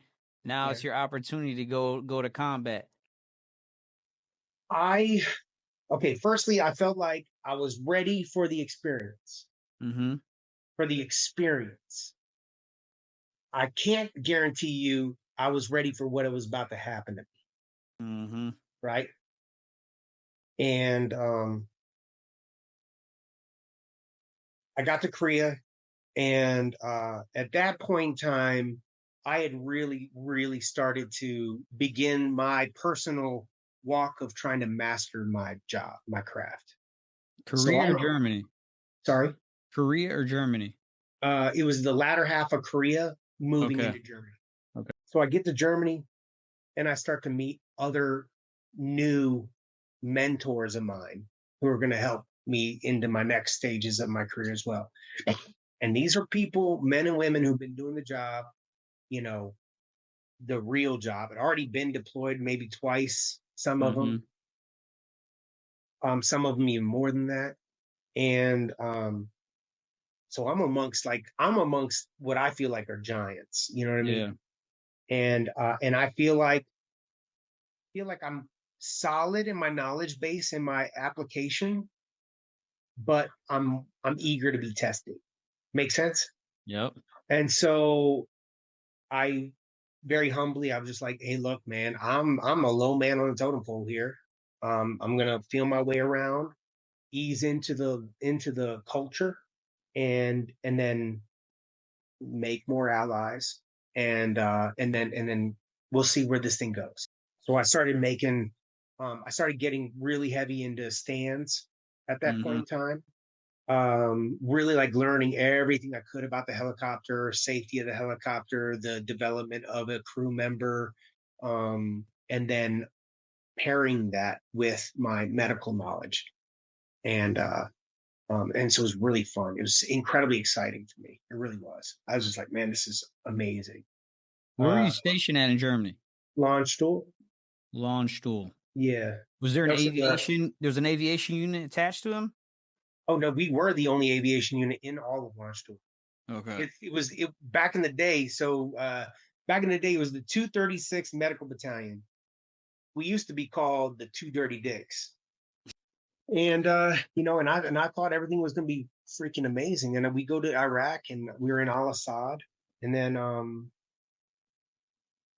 man, and then that's when reality starts really hitting you. It's like when you're really there and you're really doing, like, you're in an actual combat theater. Mm-hmm. Bro, that's some different mess, man. That is something completely different than anything you've experienced in your military career. It's You something that feel no that matter way. how much you train for, you just never could be ready for it. No, I agree. I agree. You're just never ready for it, man. No, you're right. You You're right. think you're ready till you show up, and then you're thinking, "Holy shit, I'm really not ready for this." But we're here now, so Mm-hmm. the only thing that's gonna get you through that is meaningful repetitions, getting the Exactly. experience, Yeah. and just going through it. Yeah. Yeah. And man, I'll never forget. Like I remember the very first I remember the very first flight. Very first flight I had, 9-line flight I had, was a night MVG flight, a little bit west of Al Assad, and I was picking up a insurgent GSW, who's an EPW. Mm-hmm. GSW to the chest. So he had a gunshot wound to his chest. And man, and I was just like I trained for this, right? I've done training on like mannequins and all this other stuff beforehand, but now it's a real human. Hey, that blood hit different, man. Blood, the blood smells different. It The whole experience hits different. Mm-hmm. And then of course now instantaneously I have to immerse myself in learning and or absorbing cultural differences. And this dude is wrapped up in like three of these.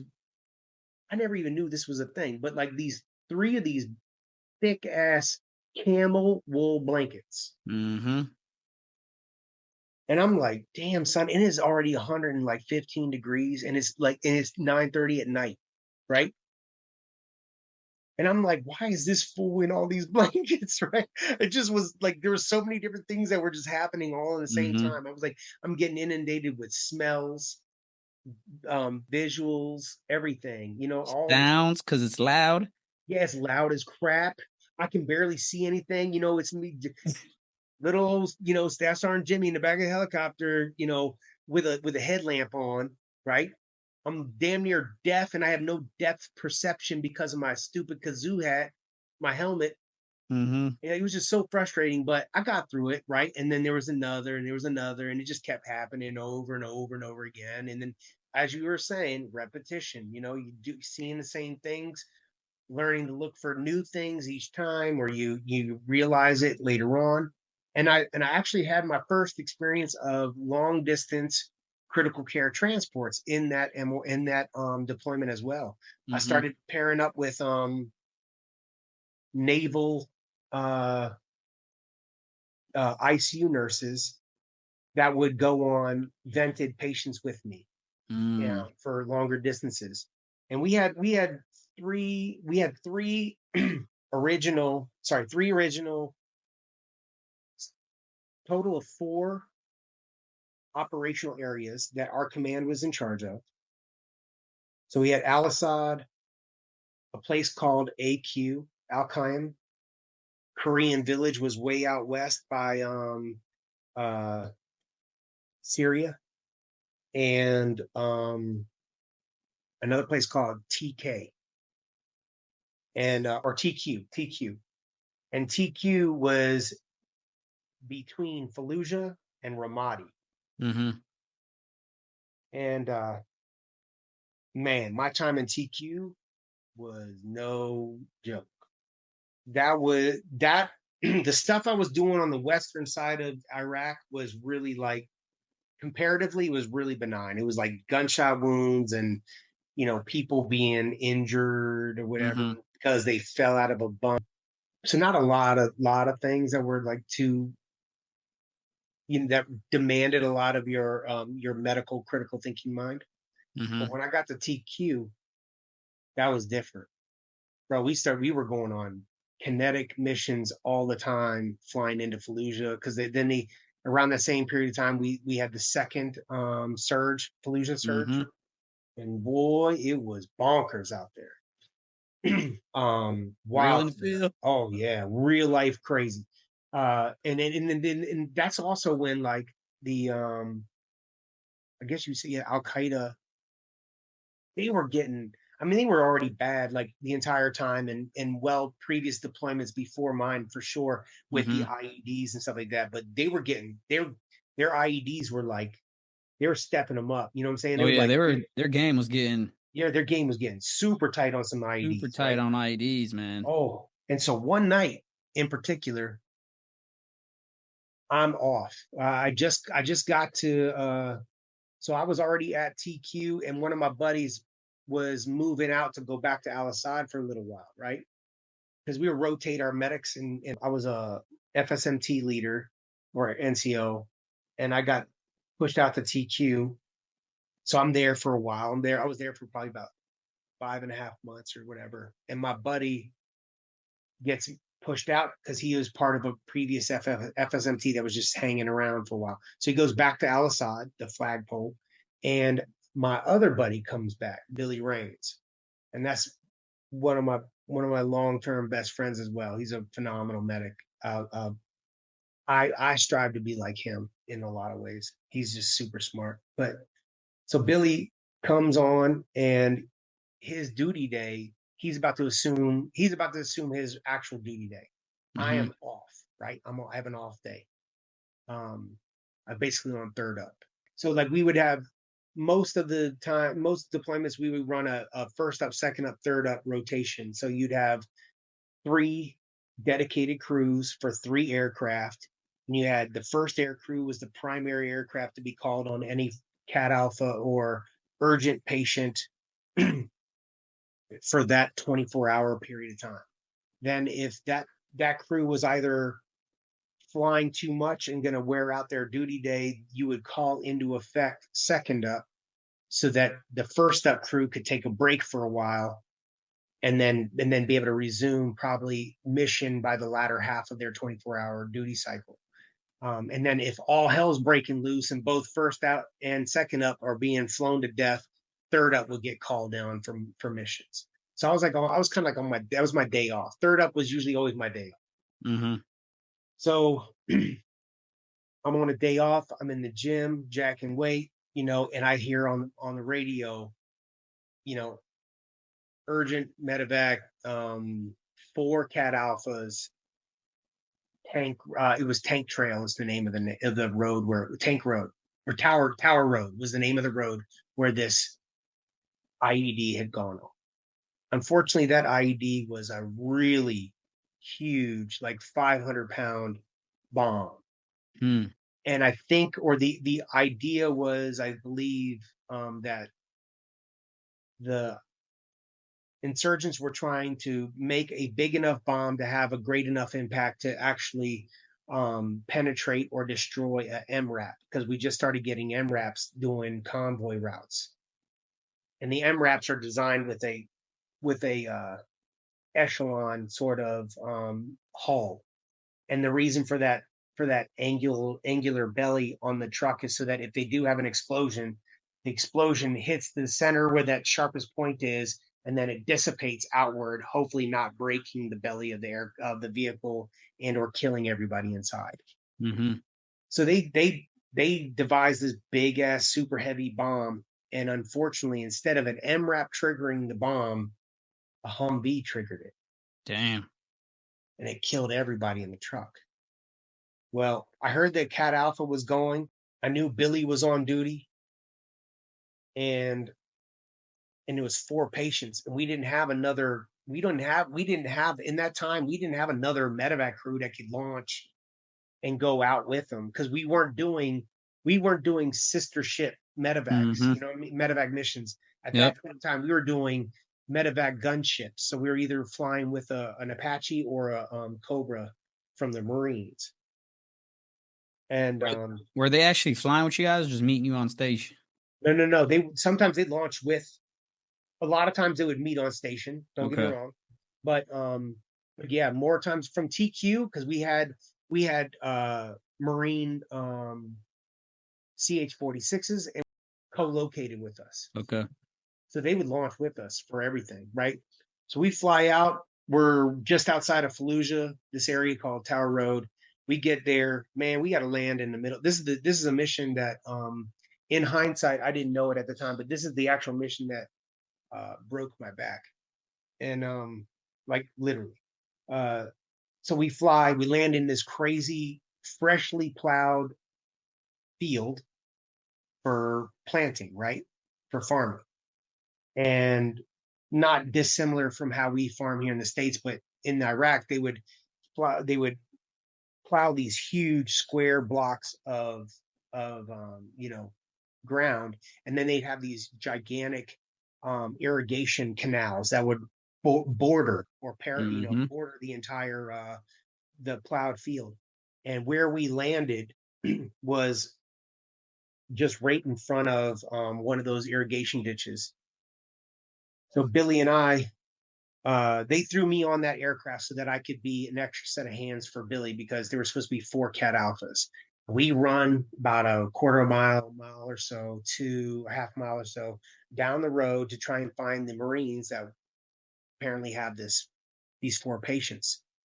Man, we get there and all of them are deceased, and they're already on litters, and bro, they're in, at that point in time, they were in the worst state of mangled, deformed human bodies I'd ever seen yet. Right. And all the while, like, all the Marines, the entire freaking convoy full of Marines are just like walking around like deers in headlights, you know what I'm saying? Just stuck. They were pretty much in shock, right? In shock, and like zombies walking around, like not knowing what to do or where to go and all that kind of stuff.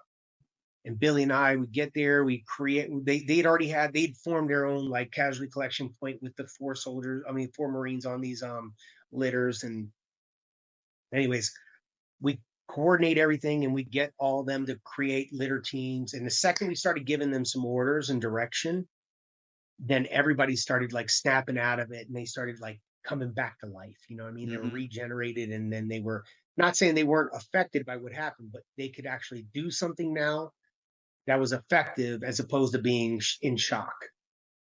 And we start ground walking the 4 deceased back to our aircraft. Well, every time we would walk back a deceased to the aircraft, I would straddle that irrigation ditch, right? Which was really freshly plowed, like just fresh dug. And as I would straddle the irrigation ditch, I would assist the deceased and the litter team across that irrigation ditch. But because the walls were so fresh, they kept breaking in and giving out. And I don't know how to really describe it so that people can understand, but basically I'd be on the side of the litter as it's crossing me in front of me, Mm-hmm. and then a Marine in the front or a Marine in the back would lose their footing, or the wall will give out or whatever, and they'd lose control of the litter, and the litter and that deceased Marine would end up falling on me into the actual what do you call it, the crevice. Mm-hmm. And those crevices were only about maybe 3.5, 4 feet deep at best. But I would be all contorted and fell over, and I literally have a dead body on me. You know what I mean? And then they'd have to regroup and grab the body, put him back on the litter, and then we get him back to the aircraft. That happened 4 different times in a row. Yeah. Yeah. And somewhere in amongst one of those 4 different times I fell, I broke one of my vertebrae, and I didn't know it. I felt like a lot of pain, of course, when it happened, and it took my breath away from me for sure. But I just kind of, like, with all the adrenaline of everything going Mm-hmm. on, I just kept pressing forward. And so I just kept going and kept going and kept going. I didn't find out officially that I had broke my back until several years later when I was at Fort Rucker working, and I just had really bad back pains, and I went to Yeah. MRI, and they told me, "Hey, when did you broke your back?" And I was like, "I don't know, what are you talking about?" But anyways, so me and Billy, we did this, and it was just grotesque, bro. It was grotesque, and that messed me up big time. The human body, I don't care who you are, and I don't care where you're at in the world. The human mind, the human psyche, is not intended to see another human being dismembered in those kinds of ways. That destruction, it messes with you. Now, some things can happen when you are faced with that. You will compartmentalize, right? And you'll continue to soldier on, or you might freeze, um, or whatever, right? For me, I was really good at compartmentalizing. I was like, yo, that sucked really bad. And all that stuff is crazy gross, but I got a job I got to do. And I got to get these Marines free of these deceased bodies so that they can continue on with their mission. Mm-hmm. And so that's what ended up happening. And that kept happening over and over. I mean, like mission after mission after mission. It would be like, one gnarly, mangled human being after another. I mean, I can't tell you. I saw stuff that night that, like, I don't think I actually ever saw beforehand other than in a National Geographic book. There was a dude that I picked up, a Marine that I picked up. I swear to goodness, he looked just like one of those petrified humans from the Pompeii. You know how those persons were burnt alive from the Yeah. volcanic Mm-hmm. eruption at Pompeii? That's exactly what this dude looked like. Damn. Yeah, he looked like a human, just a human ash statue on a Damn. litter. It was wicked, man. That's how Wicked. intense the heat was from the explosion? I assume so. So that Humvee that they had hit. I'm gonna tell you this. So I was a mechanic, right? I intimately know what a Humvee looks like. I can identify a Humvee from anything on this planet. Mm-hmm. And I swear to goodness, when those Marines walked me over to the explosion site and pointed at the debris that I saw in that explosion site, if they did not tell me that that was a Humvee, I would have never known. Damn. There was nothing in that hole that was resemblant of a Humvee. And Damn. that fucker was a up-umbered Humvee. And what I found out later on was, from that, whatever it took place before we had ever landed, the turret gunner was the fifth occupant of the Humvee, and no one ever found that person. It's assumed that body just vaporized, man. It was like Holy moly. burnt straight to nothing. Damn. Yeah, yeah. It was really terrible. It was traumatic as heck, man, for sure. What was your biggest takeaway from that deployment? It being your first deployment, you seeing you seeing things that your mind you couldn't even make this stuff up, like Yeah, the right. things that you saw, and now you're Yeah, seeing them like what you said earlier. It's not even imaginable to the human right. mind. Yeah, it's not. What was your biggest takeaway from this deployment? Firstly, in a general sense, I was like, yo,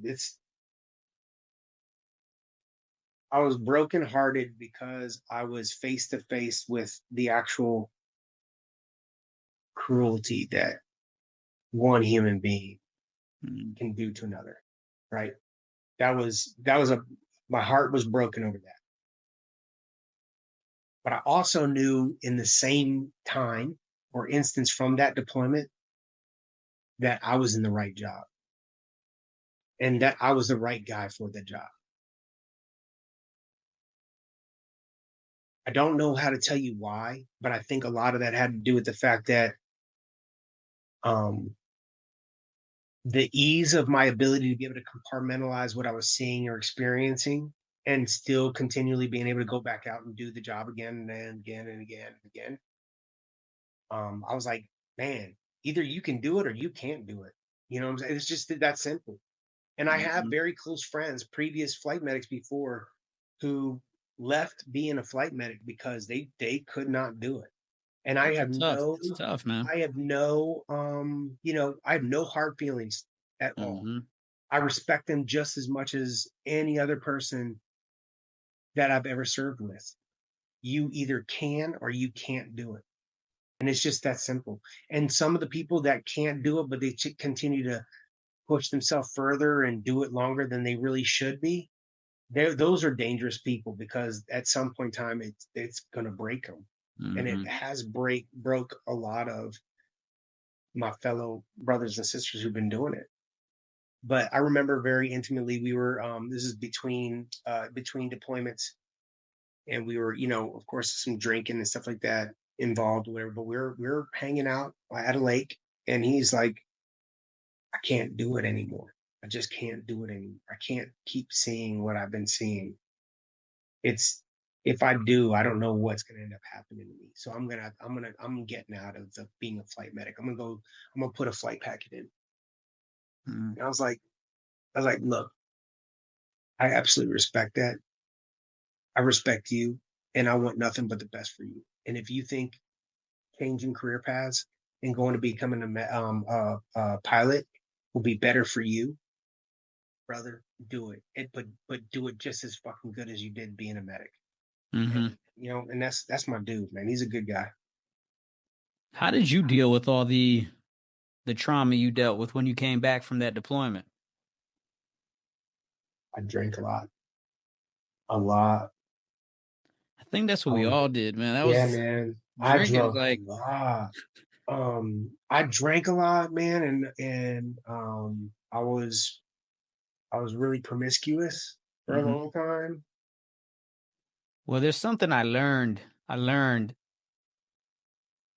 vices will cover your pain, right? Yeah, It'll yeah. either be alcohol, porn, fornication, Hmm. drugs. I mean, those are vices that do cover pain, man, and Yeah, it gives you that dopamine you want, and then it yeah, just takes you back down to your low, right? They all do the yeah, same thing, man, and it's it's something that, now I realize it. You start realizing as you get older and starting seeing the signs and things like that, and getting the help from everybody. sure. So besides the drinking, Yeah, that's all you did, and you just kept pushing forward. yeah. At that point in time, yes. Yeah. S- So you leave Germany. Where do you go next? I went to the hardest medical school you can go to, Where is that located? Fort Bragg. I was gonna say at Bragg, Yeah. huh? And What I made you want loved to it. go there? I wanted to be better. Mm, damn. There was another thing. I wanted to be better. And I wanted, not only did I want to be better, but I also knew like you get hip to so many different things if you're aware and open for it, right? You get hip to so many different paths that you could possibly take. One of the biggest reasons why I never became an officer was because I couldn't be a flight medic as an officer. Mm-hmm. And I wanted to be a flight medic, like come hell or high water, no matter what I did. I wanted to wake up every day of my career and take care of patients. And I didn't want to promote to a point where I was going to sit at a desk. Mm-hmm. Um, so while in Iraq, I start applying to 160th. 160th took my application, all my background, everything like that. They wanted me, but they weren't going to take me because I was already staff sergeant. Mm.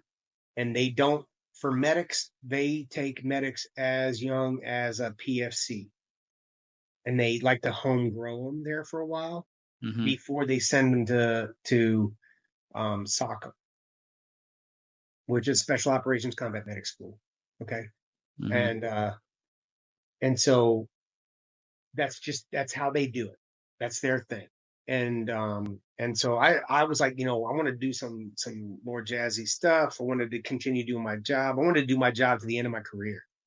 And so um there's very few options for you to do that as an enlisted person. Like there's very few pathways for you to continue to do your job, right? The actual job that you were enlisted for, not some shit that they just gave you to do. Right? There's very few pathways for you to do that as a medic or as an enlisted person altogether. So I I applied to 160th. 160th didn't take me because of my rank. They said, hey, we have another way we can still get you to school though. And then whatever happens to you after school is whatever happens to you after school. But more than likely, they said, more than likely after completing that school, you will go to another soft unit somewhere in the joint JSOC. Okay. And so I went to SOCM, and bro, let me tell you, right hand of God. And I'd already been deployed. I'd already been in the Army for almost a total of 12 years or so at that point in time. You're in E6 right now, correct? Yep. And I'm sitting in this class, right? And in the first 6 weeks of that school, it's a 6-month school minimum if you pass everything first time go. It can be as long as 10 months to a year, and it was 10 months for me because I had a rollback.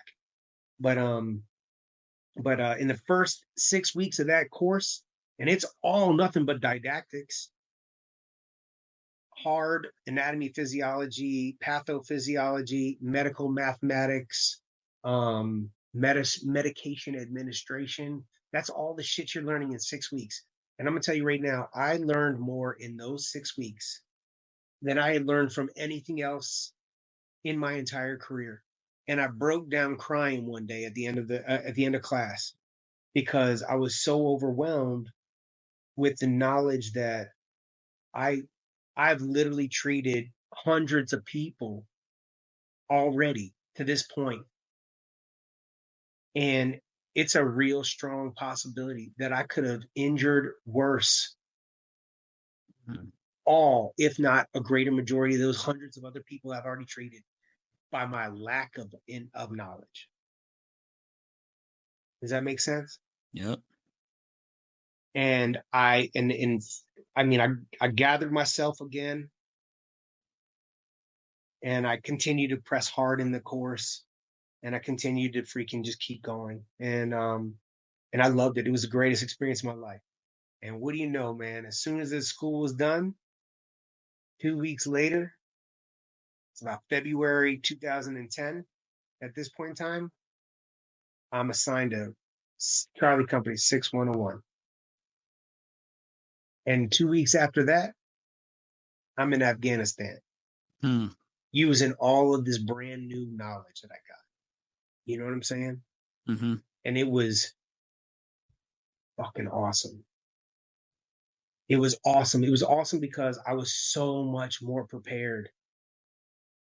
I had thousands of reps of bandaging people, packing wounds, sewing people up, or sewing live tissue up, inserting chest tubes, inserting, what do you call it? Ligating vessels like veins, venous cut downs, chest tubes, nasal gastric tubes, Foley catheters, the whole 9 yards. Like my brain is just like straight up. I'm on super brain, because I'm feeling like, dude, I know it all. You know what I mean? Like it was amazing. And I've been riding that high, Jason, ever since I fucking went back to 611. I'm not kidding. Like that's just how I continue to, aggress and approach my studies in medicine, and I met some of the smartest MNFers in the world, as far as I'm concerned, at 611. I met the Troy Hatfields, and I met um, Audrey Ramos, my best friend to this day, right? Stevenson, freaking Raheem. Raheem is also, I love that dude. Highly intelligent dude, man. I love him. You have no idea. I have so much respect for that guy. Another young man who is phenomenal, I think. Other people may have different opinions. I don't care. But this dude who we had, Ian Bew, right? And Ian Bew is the man who kind of, in a way, he kind of like really changed my whole recovery healing process. That one guy. Because Ian Bew was not only a really good medic, but he was a cyclist. And he was my bunkmate in Kandahar. And we would talk almost nightly about riding. And when we get back from deployment, he wanted me to go get a bike, and we were going to start riding together, and we would just start smashing miles together, And and I did exactly that when we had come back. Let's talk about that deployment real quickly. Yeah. So 2010. When you showed up in 2010, were they already gone, or did you leave with them? No, I showed up literally 2.5 weeks before we were rolling out the door.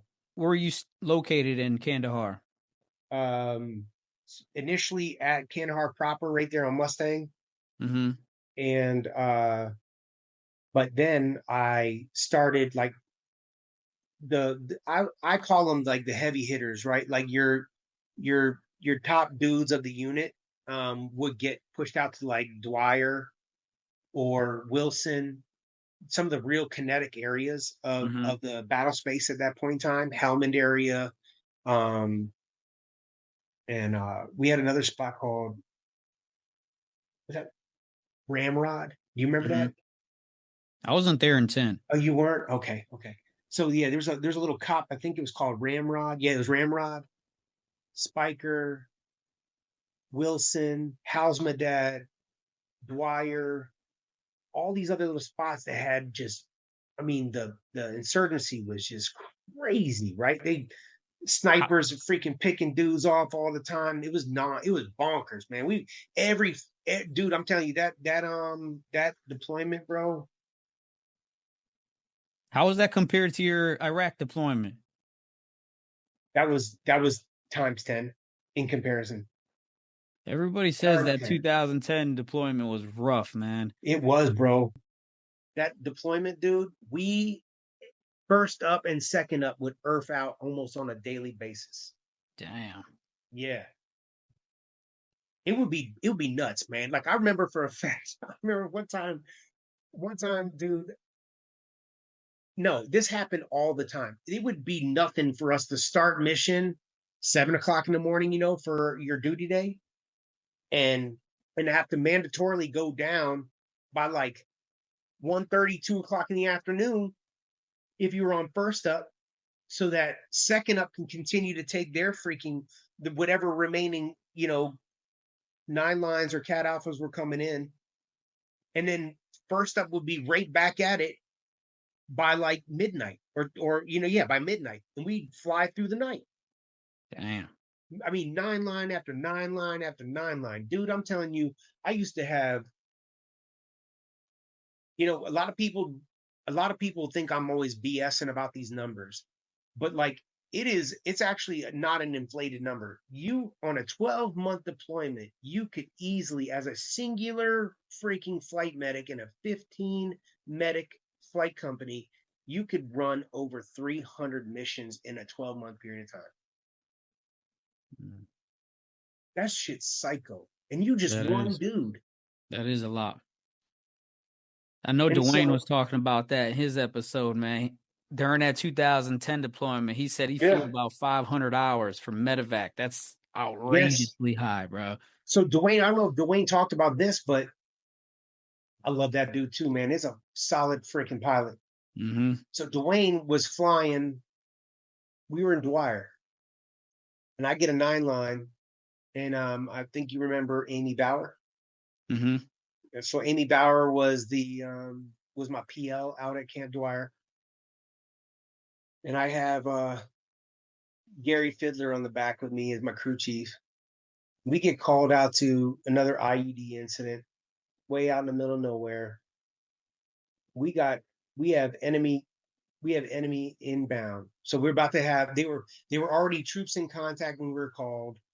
There was a little bit of a lull in the battle space, and then there were enemy insurgents coming back for round 2. Mm-hmm. This was a Marine striker unit, and we fly out there. Dwayne, you could ask him this. I had to call back to my freaking pilots and ask them to ask the command to give me authorization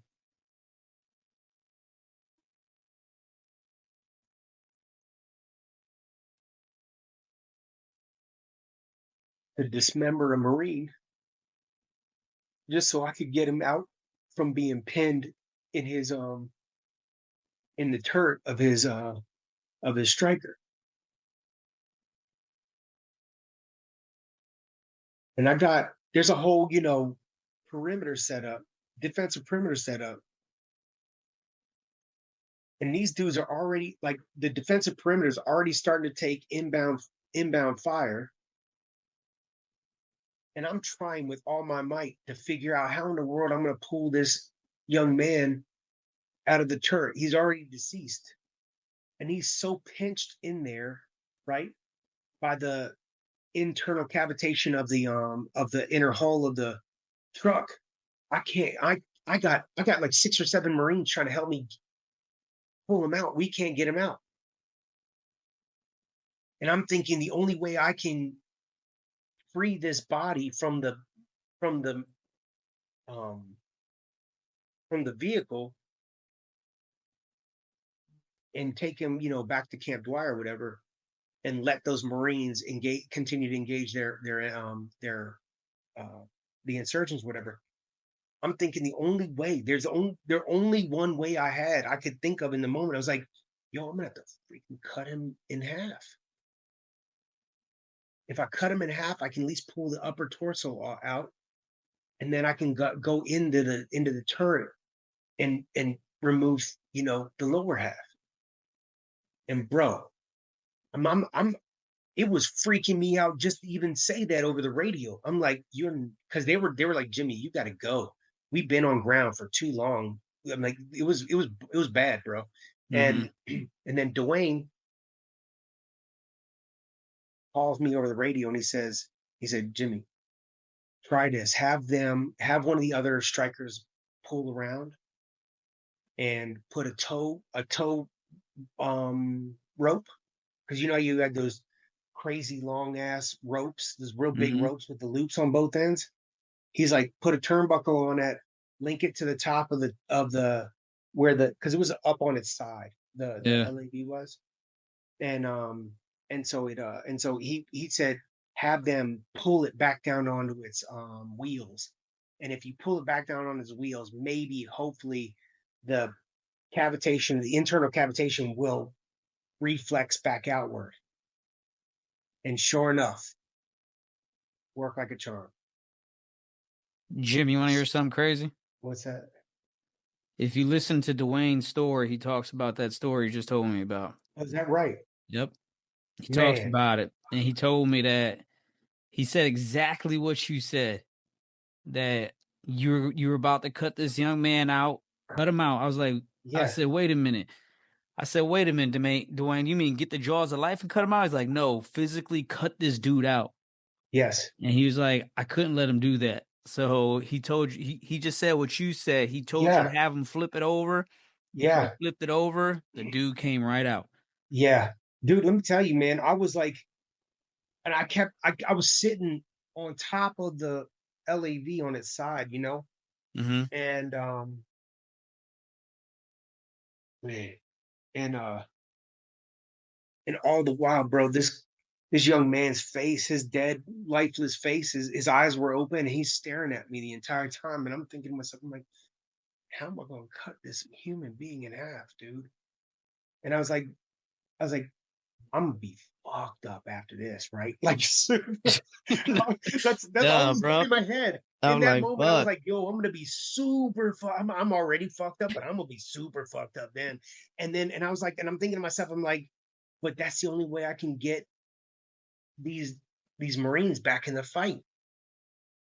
Right. And I'm thinking to myself, I'm like, what are they gonna think? I think I'm freaking Freddy Krueger or some shit. I'm this guy this army dude shows up, you know, and cuts their battle buddy in half. You know what I'm saying? Like, Yeah. I was so all kinds of shit was flowing around in my head, and bro, I was so messed up after that, dog. I really was. I was fucked up, and I was so dead tired. Mm-hmm. And then immediately after that, then we get this other mission where, and I don't know if I'm the only one that's done this or not. I don't, and I'm pretty confident I'm not the only one, but I know I was the only one that had done it at that point, and maybe at that deployment. But I had this other Marine that I picked up. He had already been shot in the chest. And by the time we had landed to pick him up, he had already had like 5 freaking needle chest decompression catheters in his chest. Like he had so many, Jason, that it looked like they were orange. Mm-hmm. The hubs of those catheters are orange. And it was a straight up orange line going across this gangster's chest. You hear me? Mm-hmm. I had no more room on the front half of him to decompress him. And I had to go to the axillary side because that's what we're trained to do. So I started putting NCDs in him on the axillary side. All the while, this poor boy is writhing in pain and discomfort and fear because he can't breathe, his lungs collapsing on him and everything. Dude, I cut I cut between his fourth and fifth rib and shoved my finger into his body. And I mean, when I tell you this gangster's writhing in pain, dude, he's writhing in pain. And I'm not, and I'm like, all the while, I'm trying to keep as calm as I can be. And dude, Holy it, shit. it sends, and this is a gross exaggeration, I'm sure, but the puddle of fucking blood in that helicopter after I did that to him was insane. I was freaking out by the amount of in that moment blood loss that I was visibly seeing. Mm. And thank gosh we were seconds from landing on the ground at Dwyer. I land on the ground, and the moment I had cut him and I pushed my finger into his into inside of his chest cavity and pulled it out, and the blood started coming out, that lung started to reinflate, and instantly, man, no matter how much blood he was leaving, the color of his face started to change. It Damn. started getting more color back to it, and he stopped writhing around, and he was like, right. And like he gave a breath of relief, if that's as what it was. Yeah. Like the second my helicopter door slides open, and the litter team is right there to pull him out at that cache in Dwyer. Bro, we saw some wild shit out there. Damn. It was What was your biggest takeaway from that deployment?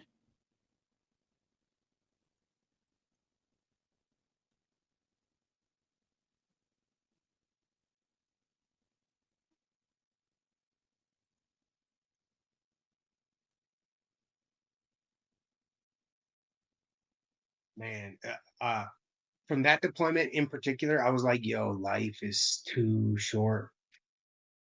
Life is too short. Say that shit again, bro. Yeah, life is way too short. Way too short. And at that time, I was married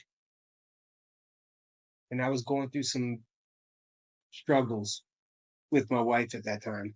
Mhm. And I was like, yo, things need to change in that relationship when I get home because like just psychologically and logically, I was like, I can't keep going home to what I was going home to, knowing darn well that in another 12 months, I'll be right back here in the sandbox doing the same thing again. Yeah. Life in threat. I'm trying to save people. I'm taking lives, right? And then in what to go home to another stressful and or loveless home. That was just too much for me to deal with that, Yeah. as a young man. And I was like, life is too short. There's Yeah. too much can happen too quick, way out of your control. And You know, one of the hardest things I had to deal with being doing medevac was in regards to the life is short. yeah, These people that were saving were young kids, man. yeah, We're talking about 18 to 24-year-olds. yeah, Like these are young men and women that their counterparts are currently in college oblivious to what's really going on in life, right? yeah, And due to the circumstances of these young adults, these young kids' lives, because a lot of us joined the army because we didn't have a lot, we didn't have a other way to change our life, right? right. We're pretty much circumstantial while we're in the army. Hmm.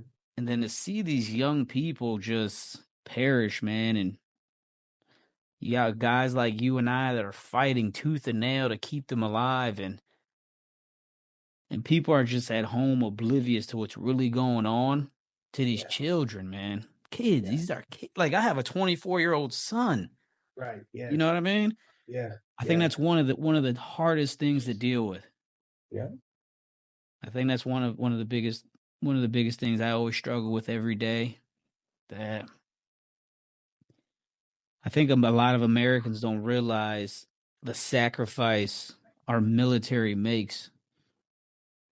And it's usually off the backs of young, lower middle class to middle class children that all they're trying to do is change their generation, their life circumstances for their family and try to make their yeah, life better. And the yeah, army does give us a better life, but damn, at what cost, right?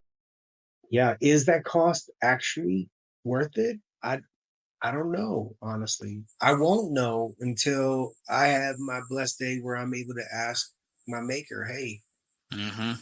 was did I do the right thing? Did I do what you wanted me to do? Did I save enough of your children? Because I'm gonna tell you right now, right? Like the one of the things that I used to always do, and I don't know, it's just who I am, I'm sure, but I used to literally volunteer for you know, the next craziest thing, next Mm-hmm. craziest mission or whatever. Or I'd be dog tired and I'd still be ready and willing to go out there and do it. And the reason why I would do that is because after that first deployment we talked about, and I knew I was messed up. I knew I was already damaged. You know what I'm saying? Mm-hmm. Um, I at, I knew I was damaged, but I also knew that for some reason I was capable of coping. And because I was capable of coping, I would want to volunteer in place of a newer medic because I didn't want them to have to deal with the same shit I was dealing with in here, Mm-hmm. right? Um the recalls and nightmares and or memories and the faces. Because something that's unique to me, I know other people have the same thing, but for some reason, and this has always been this way for my entire life, if I've ever seen your face one time, I will remember your face for the rest of my life. Mm. It imprints in my head for some reason, and I recognize people out of a group of people. I can recognize them. Oh shit, I know you. Why do I know you? We served, or we were here at this place at this time together, whatever. I'm telling you, it's weird, instinctive thing. And so those saying that, you have to understand that, like, the snapshots that I have in that mental Rolodex of experiences, right, Mhm. it's vivid for me, Mm. very vivid for me. And so I got to live with that, right? But I'm like, I would tell myself, I'm already messed up. You may as well send me, right? It ain't like I'm gonna get any worse than I already am. But if you send me, at least you ain't got it. We don't have to ruin this new mind, right? We don't have to Yeah. ruin this new kid. And I used to do that all the time. I'd be like, yo, I'm don't send the new guy. Not that the new guy can't do it. It I'd rather you continue to mess me up because I'm already messed up Yeah. than to mess up somebody who's fresh. And it's not a healthy mindset to have, but that's definitely something I can tell you. I can admittedly say that I did have for a lot, Yeah. almost the entire time. So you But get back from that yeah, 2010 deployment, worst deployment of your life. yeah, for real. You get some downtime. Yeah. How are you dealing with your mental health at this point? Well, interestingly enough, I start cycling, and I Mm. start and I didn't even know when I started cycling that I was gonna like it. I just was like, I'm gonna do it because Ian wanted me to do it, and I went on my first like bike ride out around Rossview area. Yeah. Um, and I freaking instantly fell in love with it, like crazy in love with it. And each ride would get longer and longer, and I'd stay out for more and more hours and whatever. And it was like the ability to be able to get out there and ride hard miles, put myself through some, moderate physical torture per se, whatever, was so therapeutic. Mhm. I could I could be in my head all I wanted to, and then at the same time I could uh turn down the volume on the thoughts and the stuff that I'm thinking about, but like, again, I had those marital difficulties. I was going through, bouts of depression, all kinds of stuff, because I just couldn't make heads or tails of why things were so unhealthy in the relationship. Mhm. And um so thankfully I didn't beat nobody, and I didn't go off and cheat on her, none of that. And I didn't even drink heavily. I was really just kind of like using cycling solely as my medicine. Yeah. But then I started having to take um antidepressants. Was And the chain of command or anybody knew about that? yeah, yeah, yeah, yeah. Just like we tell everybody, hey, look, when you notice that you're picking up a bad habit, whether it's drinking, whether it's like a substance abuse or something like that, or whatever, right? You whoring, doing whatever you're doing, and they tell you, they want you to come to the command and tell them about it so that you can get the help, right? But what they don't tell you is that commands they'll give you some help, but is now mandatory, and they're going to start doing all kinds of wild shit on top of it. And they did. They made it Mhm. so it seemed like he didn't even have an alcohol related incident of any kind, but they were treating him as if he was this drunken mess that couldn't control his life. They were claiming that he didn't really have his TBI issues that he did have, and that it was more the fact that he was just a sloppy alcoholic. And I mean, it was bad, man. It broke my heart to see what they were doing to him. Yeah. It really was terrible. I was like, Unfortunate, yo, man. you're freaking you. He did exactly what you said. He noticed that he was like, this literally happened like this, Jason. He noticed, he told me, he said, man, I when we first got back, I drink, a beer or two, whatever, a night. And then that was going on for like a week or two or three. And then all of a sudden he said he noticed that a beer or two wasn't enough. He was getting to like drinking a 6-pack a night. You know what I mean? And the fact that his amount was growing scared him. And at that point in time, before it became a real big issue, he wanted to go seek help. He thought he was safe enough to go do so. And then sure enough, they freaking blacklisted him.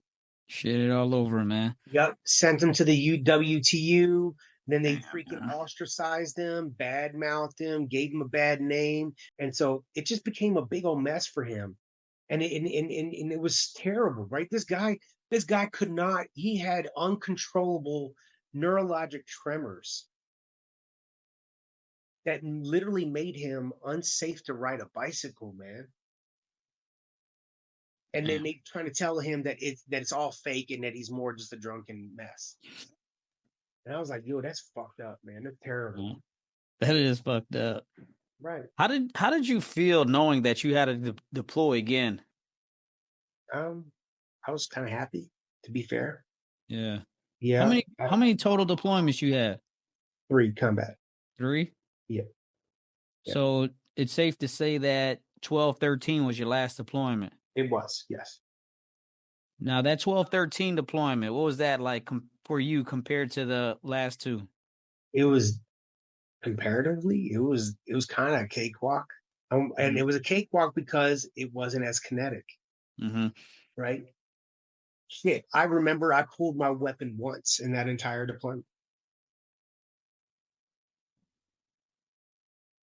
That deployment changed my entire perspective of my military service. In a good way or a bad way? For me, it was a good way. I'm sure other people would say they would think it was a bad thing, a bad way. But what happened was, and you notice, I found the love of my life, right? Mhm. At that point in time, going back to the earlier statement I made where I may love the army, but the army ain't gonna love me. That was that last smack in my face that really kind of turned the tide for me in my career. I was going to do everything I had to do to fortify and build and continue to nurture this relationship that I was pursuing, no matter what.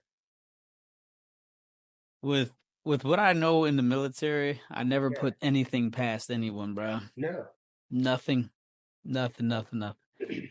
And I don't want people to think that we're being negative here. We're just being Exactly. truthful, man. Truthful. Truthful. It's I want and this is what I keep telling everybody because a lot of you guys are telling the truth and some people Okay. may not like it. And you know what? Oh well, I don't care if they don't like it. Yeah. But if we're gonna Yeah. sit here and tell you, pour out our lives about the good things, saving these lives, right? We Yeah. got to deal with the other stuff, like how we dealt with bad leadership, poor Yeah. decisions, soldiers being treated like shit because they just couldn't take it anymore, Mm-hmm. right? I mean, Yeah. it's crazy, man. Yeah. And I don't want anybody to think we're bashing the army because you got 2 people here that I love the army, right? Absolutely. Like you A say, hundred you love the percent. army, but the army didn't love Yes. us. Yeah. And I'm telling you, that's a tough ass pill to swallow. And I'll tell you a quick story. Mm-hmm. I was on the phone with Corey McElhatton about Yeah. last week. And he brought up some stuff, man, and it had me fired up. I was so angry that I had to tell him, Corey, I have to get off the phone right now, man, Mm-hmm. because there's some things that I won't talk about, but it's like you said, right? People people want to take non-truths and make them truths. and spin Yes. them and turn them into things that aren't even real. And unfortunately, if you're not there to defend yourself, but here's what I've learned, and I learned this the hard way when the army was forcing me to retire. Yeah. A year from now, those same people that shit all over you, treated you poorly, they will have no impact in your life. Yeah. So you have to lean on the people that do love you, right? Yeah. You have to lean on, if you believe in God, lean on your God Yeah. and just have faith that he's going to get you through this. Because I'm telling you, I hit rock bottom when Oh, I believe it. when I left the army, man. I was hurt. I was fucking hurt by the way they treated me and just how I felt when I left. And I get what you're saying, man, that it's unfortunate that leadership, they won't do what's best for people. And that's something I never understood, even to this day. Mhm. When are we as people gonna do the right thing for people? Yes. Like, fuck all the rules, Right. right? Yeah. From a humility standpoint, when are Yeah. we gonna do what's right for people? Yeah. Because we all know what's right. I don't give a shit, man.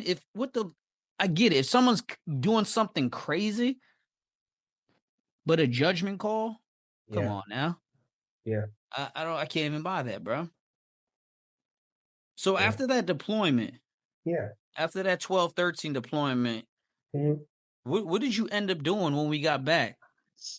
So, well, I went and I know you know a little bit of this because I mean this is like right in the heart of when you and I were really getting close. Like I ended up leaving Fort Campbell, so I come home, but the second I got back, what I did was, well, actually before. So, like I told you, I've always been gaming stuff all throughout my career, trying to strategically align some chess pieces in the right place for me. Yep. And And you so, have to do that. Just so yeah. anybody knows, in the military, you have to take care of yourself in the military, man. Hmm. If you leave it up to chance and you leave it up to chain of commands and all these Hmm. other things, you're gonna fail Miserably. grotesquely. I Yeah. mean, I'm the same way as you, Jimmy. I Yeah. strategically planned how I was gonna move Yep. Yep. throughout especially when I became a warrant officer and I started Oh, I getting hit to believe the it. game, bro. Hmm. I mean, I had to do that because I knew no one was gonna take care of Jason like Yeah. Jason was, and that's no Yeah. one else's responsibility. It's my Yeah. responsibility to take care of Exactly. stuff. Exactly. So I get what you're saying, man. Yeah. Don't think it's crazy. I think if anything, great leaders would teach their soldiers this. Oh yeah. And so that was another thing too, right? I know for a fact a lot of people probably had some beef with me throughout time. This is the shit that killed me. This is the other thing that really just chapped my ass. And I was just like, man, fuck you, Army, because you just don't make any sense. Um, it was these colonels, these O6s are coming back to the force at division level commanders and better. And they've read that freaking documentation, knowing that all of their subordinate commanders are going to feed them a bunch of shit.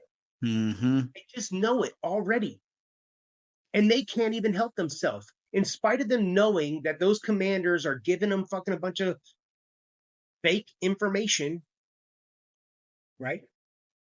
They can't even help themselves. They can't not go without it.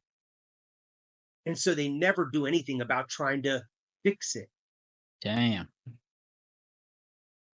Damn. Lying to ourselves. You should read it because every fucking O6 on the planet since that thing came out has been mandatorily had to read that thing. Damn. Yes. And so it's like, how do you judge? Like I get frustrated as a senior, right? And even as a civilian, I'm looking at all these folks and I'm like, why is it so hard to get these soldiers to come to, the medical simulation training center for their own recertification training, right? When and one of the biggest questions I ask people is like, I ask this all the time to soldiers, younger soldiers, when I was teaching at the Mystic site. They're like, "Hey, do you even know what metal is?" Like, if I said to you, "Hey, do you know what your metal is? Do you know what that means? What a mission essential task list is?" Where'd you So go after Campbell? so I went after Campbell. I went to ground safety officers course at Rucker for 6 weeks. Turned right around, and I volunteered to go to the flight paramedic program and audit it for the Army at Fort Sam Houston. That Mm-hmm. was 10 months. And then immediately after that, maneuvering things in the right way, I immediately went to Fort Rucker so that I could teach. And Is that and where I you did that. retired out of? No. So I taught at Rucker at the School of Aviation Medicine. Absolutely loved my experience there. I loved learning how to become a competent instructor of course curriculum and design course curriculum and stuff. And then from there, I went PCS to Fort Lewis. And when Yeah, I I went to know that. when I went to Fort Lewis, that was the first time. And at that point in time, it was almost about 4.5, 5 years of me being in my newer relationship. And we had always lived apart from each other. Mm-hmm. So I would do a lot of commuting to try and meet up, meet up with my wife now at that point in time. But she, while I was teaching at Fort Rucker, um, she was in her master's program and in another location. And when she finished her master's program, Army was paying for all that. But when she finished her master's program, she graduated top of her class, and so she was able to get duty assignment of choice. And so we both had never heard anything really bad ever from Fort Lewis, and so I started calling around and calling up favors and stuff like that, and I got myself an assignment at the hospital at Fort Lewis as well. Mm-hmm. And then there, I started teaching stuff as well. I continued teaching because I had that whole background of teaching from Yeah. before, and kind of I had gone there knowing that I was about a year and a half out from being able to drop my retirement packet. Did you And know you're going to retire at 20? I knew that I was ready to, but communicating with her, what we decided was that because we were going to be in the same place for the first time ever, and as long as everything was honky dory, she was enjoying her job, and she had a positive and supportive command, and or if I was enjoying my job and I also had a supportive command or whatever, the idea was that because she had a little bit more longer in her career to make Mm-hmm. her 20, right? So I was like, shit, if everything's going well, I'll just stay in as long as you're here for it. And then when you're ready to either PCS or retire, then I'll drop my retirement packet too. But what ended up happening was that again, the Army screwed me over. Uh, the Army wanted me to put together a program that they just basically was like, hey, you go do this thing, but definitely don't ask us for no money or support, but make sure you get this thing done, right?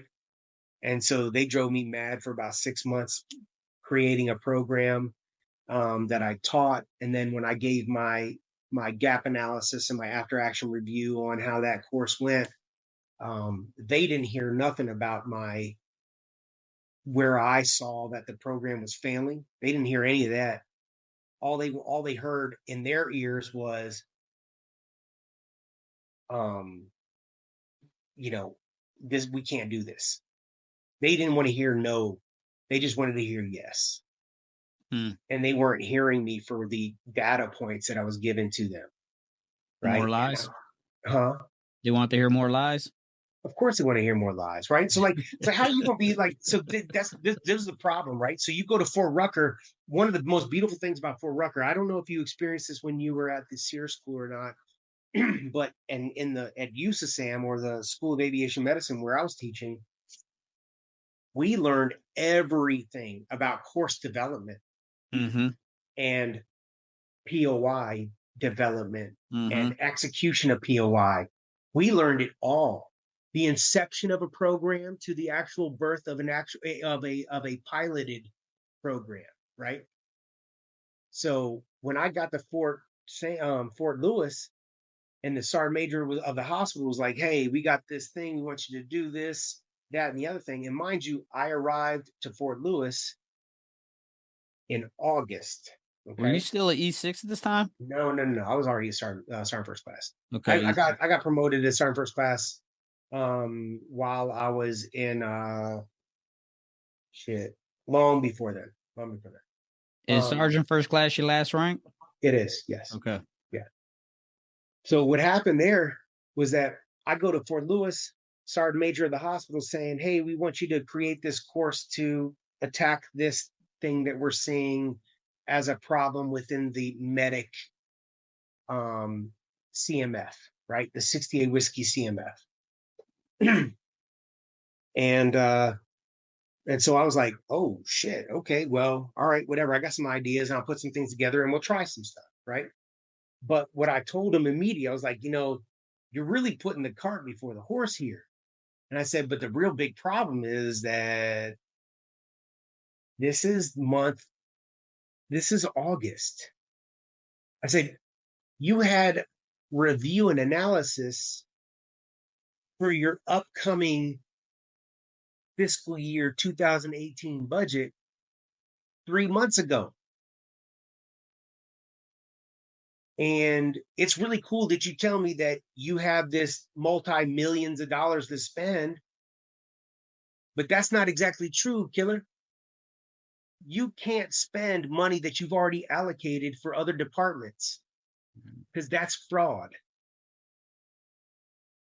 You know what I'm saying? So I told him, I was like, "Yo, I need a budget and I need supply and I need all these things to make this program. If you want this to be a sustainable program, you need to back it with actual money and a staff. It can't be a staff of one guy who's designing the curriculum, one guy who's executing the teaching or instruction of the curriculum, and one guy who's doing all the other administrative shit that's got to get done. That doesn't work. And that's not sustainable. And especially if you're telling me, hey, don't worry about the money piece. If you need something, you need supply here, or you need supply there, you can either go to the warehouse or you can go to you can go to the hospital warehouse, or you can go to the ER and get class 8 supply from them. And I was like, that's a gray area that's still not sustainable. Right. And I said, Sergeant Major, you of all people should know that you can't just be like, hey, if you need something, I'll impact card write it off for you, or whatever. I was like, that's still fraud. I was like, how come the sergeant first class is telling you, Sergeant Major, that you're willingly putting me in a position to commit fraud? It's like, that dog don't hunt, but I'll try it for you for the first go round. You know what I mean? And when I come back and I tell you where we're falling short of meeting your expectation, then I would like for you to next fiscal year or next for review and analysis say, hey, we want to do this program of instruction and we are going to appropriately identify X number of budget for that program, right? I'll give you your own supply chain access, all that kind of stuff, because that's what a program deserves. Yeah. And a staff. Know what I mean? But you can't fucking do that shit. You can't be, this isn't hip pocket training. You know what I'm saying? It's like, yeah, dude, you like, if it was hip pocket training, that's one thing, bro, but you wanted to create a sustained program of instruction. Was this whole idea the straw that broke the camel's back? Yeah, it was what made me want to retire for sure. I was fucking out. Did you retire from Fort Lewis? I did. Yeah. What year did you retire? 2019. Right before COVID. Yeah. You missed that bullet. I'm not a bullet chasing motherfucker no way, so I don't give a shit. That's another thing. I used to laugh at people all the time in the medevac. I'm like, why are y'all stressing about these damn NCOERs? We got 15 dudes in this freaking company that do the exact same goddamn job. And they don't even do the exact same job here. They do the same fucking job, not only here, but every other medevac company. Mm-hmm. So, hey, First Sergeant, when you approved, dipshit so-and-so's NCOER bullets last month, right? And this month, you seeing the same NCOER bullets written a little bit different for Joe Snuffy, and you red inking it, I'm not paying no fucking attention to you. It's the same fucking bullet. You passed it off last month. You know what I mean? I'm like, man, no, I don't get down with that dumb shit. Yeah, I feel you. You know what I'm saying? Like the only thing that changes in a medevac company for medics is whether or not you're a EO rep or a freaking sharp rep or something Yeah, like your additional duties. That's that. it. Your additional duties. That's the only thing that's different. So don't be barking at me because this thing doesn't look original. Fuck you, man. None of these things are original. Nothing's original. None No. of them are. What did you do after you retired? I immediately began to teach at the Medical Simulation Training Center there in Fort Lewis. Fort Again, Lewis. the programs that I was the courses that I would teach on occasion at Fort Lewis, I didn't know this, and I'm very blessed about this. Silently, the folks that ran that simulation training center were like silently interviewing me. Yeah. Every time I go and teach, I'd have a random new face that would pop up and you just observe the class and stuff. And then literally, Jason, I can't even make this up. I was starting terminal leave, say Monday. Okay. Mm-hmm. The Friday morning before then, right? So I had a weekend between day one of terminal leave, right? And my last actual day of being in a uniform. I'm at work. I get a phone call from one of the dudes who was running the Mystic in Fort Lewis, asking me what my future plans were and if I was still on target to deploy, to retire soon. And I said to him, hell yeah. I said, in fact, I start terminal leave on Monday. He's like, hey man, what are you doing? You got any plans? You gonna work? What are you gonna do? I said to him, nope, I'm absolutely terrified. I have no plan. I don't know what I'm gonna fucking do. And I'm scared out of my mind that my wife is gonna leave me because I'm gonna be jobless come Monday. Right? And that dude goes to me, he says, You interested in working at the Mystic? And I said to him, you got a position over there? Because I know those things are hard to come by. He's like, let me give you a call back. 20 minutes later. 20 Job. minutes later. Hey, send me your resume. We might be able to get you in here as soon as Monday. Damn. Sure as shit. Monday happened, and I was working at the Mystic. How did you end up in where you're at now, El Paso, right?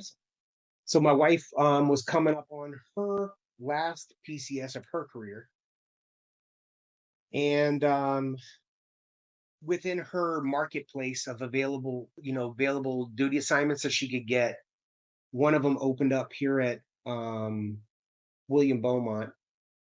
And we had already discussed earlier on in our relationship that we really loved the El Paso area and that we would consider this as a place to retire to. It just year round, the weather suits us. We're both very active and outside all the time. You know what I mean? I ride my bike year round outside all the time. So I asked her, I said, hey, if you land that position at Fort Bliss, we could buy our home and we can set up shop and post our flag and just call it done. She was like, you know what, you're right, may as well, let's see what's up. And so she did. She got selected for the job here in Bliss. She finished out her last year, dropped her freaking retirement package. I pissed everybody off because she was the director of a very specific course at the hospital. And I'm sure they were expecting they would get a little bit of longevity out of her, a little bit more than just a year. You know what I Yeah. mean? But she was like, "Fuck it, you dumbasses wanted to move me at the end of in the 20th year of my damn career anyway. So fuck you if you can't take a joke." And I was like, "Good girl, do it." Shit. I'm gonna ask you some Yeah. I'm gonna ask you some rapid fire questions, all Go right? ahead. Yeah. How many years did you total serve in the military? 22 and a half. 22 and a half. What's your highest or most memorable, notable achievement, award, honor, medal?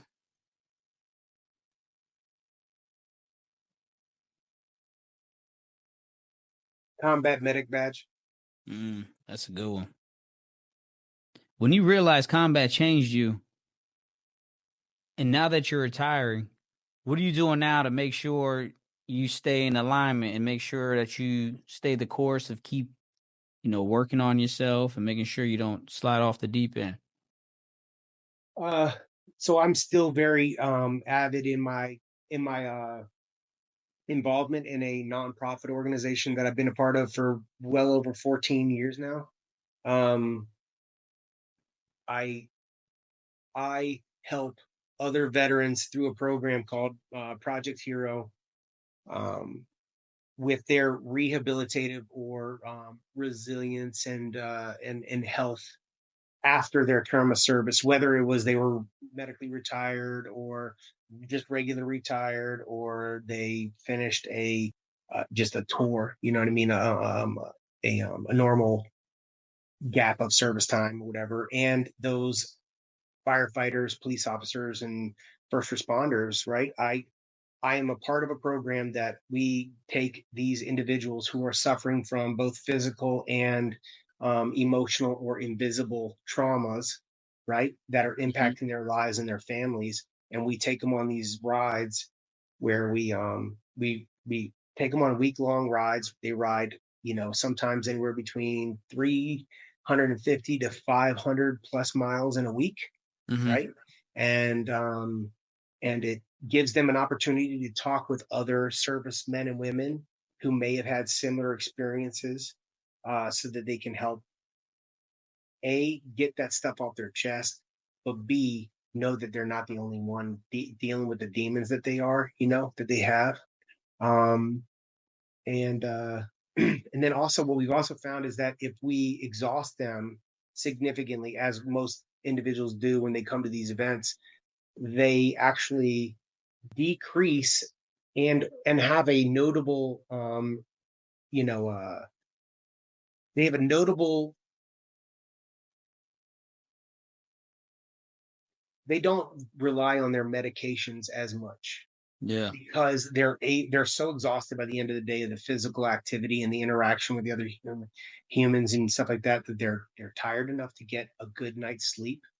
That's Mhm. not medicated. You have no idea how many people are need medication just to go to bed, right? When I retired, I had 5 pharmaceutical prescriptive medications that were prescribed to me just so I could get a solid night's sleep. Damn. Okay. And I did not want to be a slave to that. Yeah. Same Um, similar uh, thing, similar thing mhm. to me. That's why Yeah. I ended up getting my service dog Okay. because that medication had me feeling like out of body experiences, Exactly. feeling it I didn't like the way it made me feel at all. Mm-mm. What advice would you give a young soldier or anyone dealing with a mental health? I would definitely say you have to be open and aware, cognitively aware individually, to where you can say, you have it, you having these Mm, issues, right? You can't just brush off odd occurrences. Maybe the one really rare odd occurrence that might be something you could brush off, like it was a one-off situation. But when you're noticing that you're behaving in a different way, and that different way could be anything, right? It could be like maybe you were a serial monogamist, and now all of a sudden you're this crazy, promiscuous individual who's hopping from one partner to another, and it's like you're always chasing some other greater level of excitement. that could be problematic. Maybe you dealt with, a substance abuse issue before you ever even got in the military, but now you were in the military and you had that under control, and now you're out and you don't have that governance over you, and Mhm. you don't have something or someone saying, hey, no, you can't do this no more. So it's free and clear and you can get it all you want. You don't have the control to do that. Well, if you don't have that control, you should be seeing somebody. Mm. If you, if you're really having deep depressive feelings that are like making you feel like you don't know what your value or your worth is, either to yourself or your family and the friends that you have, maybe your children, you definitely need to speak to somebody, right? Because no one, the only person, a lot of people, you've heard this, I'm sure, but a lot of people speak to individuals who have attempted suicide, Mhm. or the family members of the surviving family members of a person who did commit suicide, and they'll tell you, maybe a letter said, I'm doing this because uh you know you're better off without me, right? Mhm. Or, if I do this, you'll be set and taken care of for the rest of my life. The problem is that you just rob those people of the ability to continue to love you, right? Yep. Just as much as they love you, they need your love back in return. And that's very selfish, and I had to deal with that a lot, um, at different times throughout my career, and two times in particular, very close to me, with accidental overdoses Damn. in the recent past. One of them Mhm. was my baby sister, and the other one was my very good friend and colleague and former flight paramedic, uh, from the 10th Mountain, and we taught together at Fort Lewis. And it's like when you're so caught up in whatever it is, when you're feeling that's yourself spin out of control, you're you're at that. Just know that if you're feeling like you're out of control, you're at that desperate level for Correct. seeking the help, right? You should have been seeking the help long before, but you're desperately in need of finding that help, Yep. because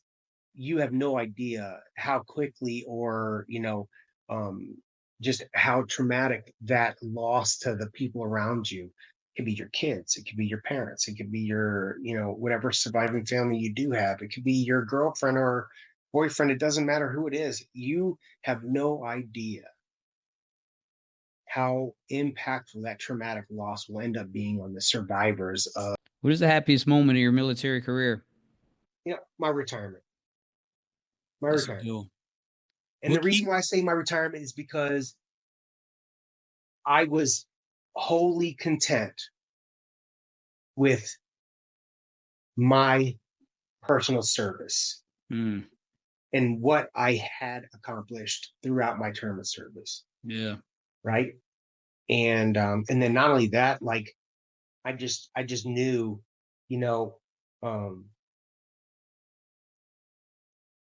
for all my faults, and I got plenty of them, but for all my faults, I knew that I positively impacted a lot of people, and hopefully I at very least inspired them to try and do that thing that I always try to endeavor to do, which was genuinely become a master in my craft. And I'm telling you right now, like, dude, I've been in medicine for a really long time, and I still don't know it all. I'm still learning. And I still love to learn it. Yeah. But that's the part, man. The desire to be the master of your craft, that shit don't end. If you really Never love what ends. you're doing, it doesn't end. What is your biggest regret in the military or in life? That I didn't start uh higher education earlier on in my career. What legacy do you want to leave behind for your friends and family? You know what?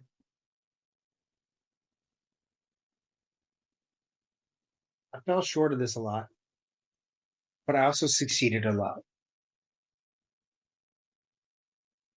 And just firstly, try to be a good person. Mm. Just be a good human being, Yep. right? Be a good human being, firstly. And secondly, right? It costs nothing to be nice. Absolutely nothing at all. And what I have found, and this is just my personal experience, but what I have found is that it takes so much more freaking effort to be an asshole to someone than it does to be nice. Yep. And quite frankly, I'm too lazy. I'm too lazy to be an asshole because I ain't putting forth that much effort. I agree. You know what I mean? I'm learning that now, man. Just be nice to people, man. You'll just Yeah, sleep better at night. you do. You feel better, right? Feel It's like better. I feel healthier because I'm trying, and and I fall short, bro. I do. Like every now and again, I have a moment where I'm like, damn, dude, that was a dick thing you just said, right? Or you did. But Uh, when I look at it in the bigger picture, I'm like, no, you know what? Yeah, that was bad. We try and keep those as minimum as possible, but let's try and do some more good, right? mm-hmm. What's the harm in what's the harm in telling somebody hi, Yep. right? What's the harm in saying, you look really nice today, whether it's a male or a female, right? It Yep. don't matter, right? You look really great. What'd you do differently today? Because you look spectacular. Or tell another person that you appreciated something they did for you. You know what Mm-hmm. I mean? Like, yeah, one thing I do, this may sound corny to a lot of people. I don't know, but I'm genuinely appreciative of all the men and women that have ever served our nation because I know personally how hard it is to do so. Right. I agree. So I actually, on a regular basis, I deal with a lot of VA patients in my current job I have now as a paramedic, and so I see vets, you know, by the truckloads daily, and I try like every person I see, hey, thank you for your service. And sometimes, even with that service member there, if they got their spouse or something with them, I think the service member and I think the spouse too, because I'm like, yo, they didn't do it alone. Mm-hmm. You know what I mean? That chick was there, or that guy was their battle buddy the whole entire time through. And I feel like doing, putting those little bits of positivity or kindness out there in the ether. That's just we need that now. Yeah. You get what you put out, man. I will tell you that. The energy you put out in the world is what you get in return. What's the one thing you'll tell your younger self? Mm. I would say a number of things, but more importantly, I'd be like, um,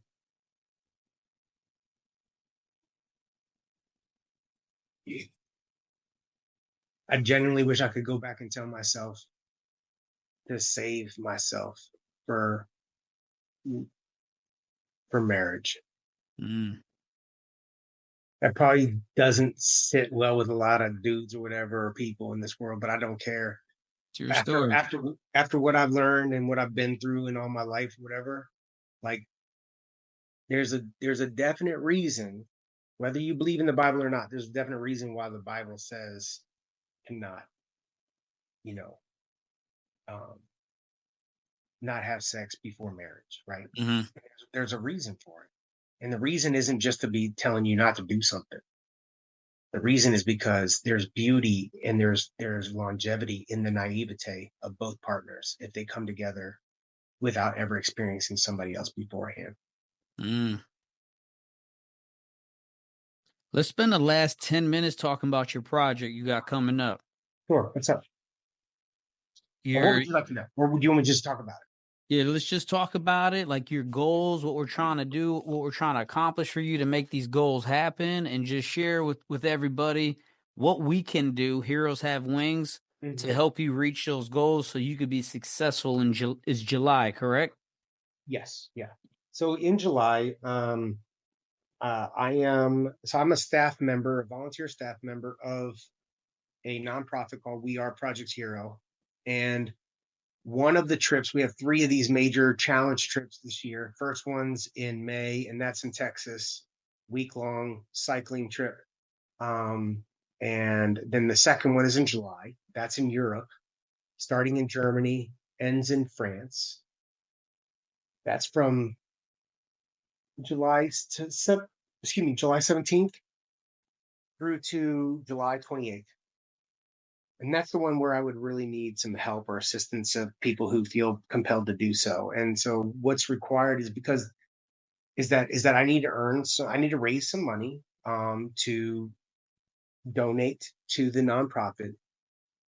My commitment is a minimum of $1,500 to be able to go on the trip.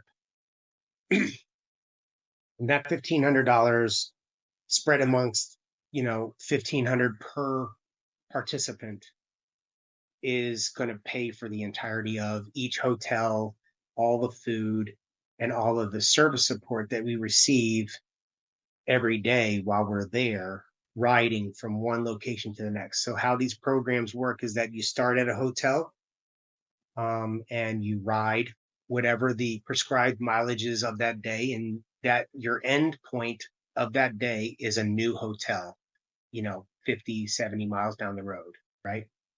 Stay the night at that hotel. You have to eat. Of course, the hotel costs money, whatever. The next morning, you load your personal baggage up into a big old box car or a rental truck like a U-Haul, whatever. Mm-hmm. You get on your bike and you ride another prescribed distance to the next hotel in the length of the trip. So this goes on for every day of the event. And these costs, they cover all the logistics, obviously, all the administrative coverage, insurances, you name it, all the things that would make something like this thing even possible. None of the money comes to me. It's to the organization. And I have, not only have I personally benefited from doing these events over the last 14 years, every one of the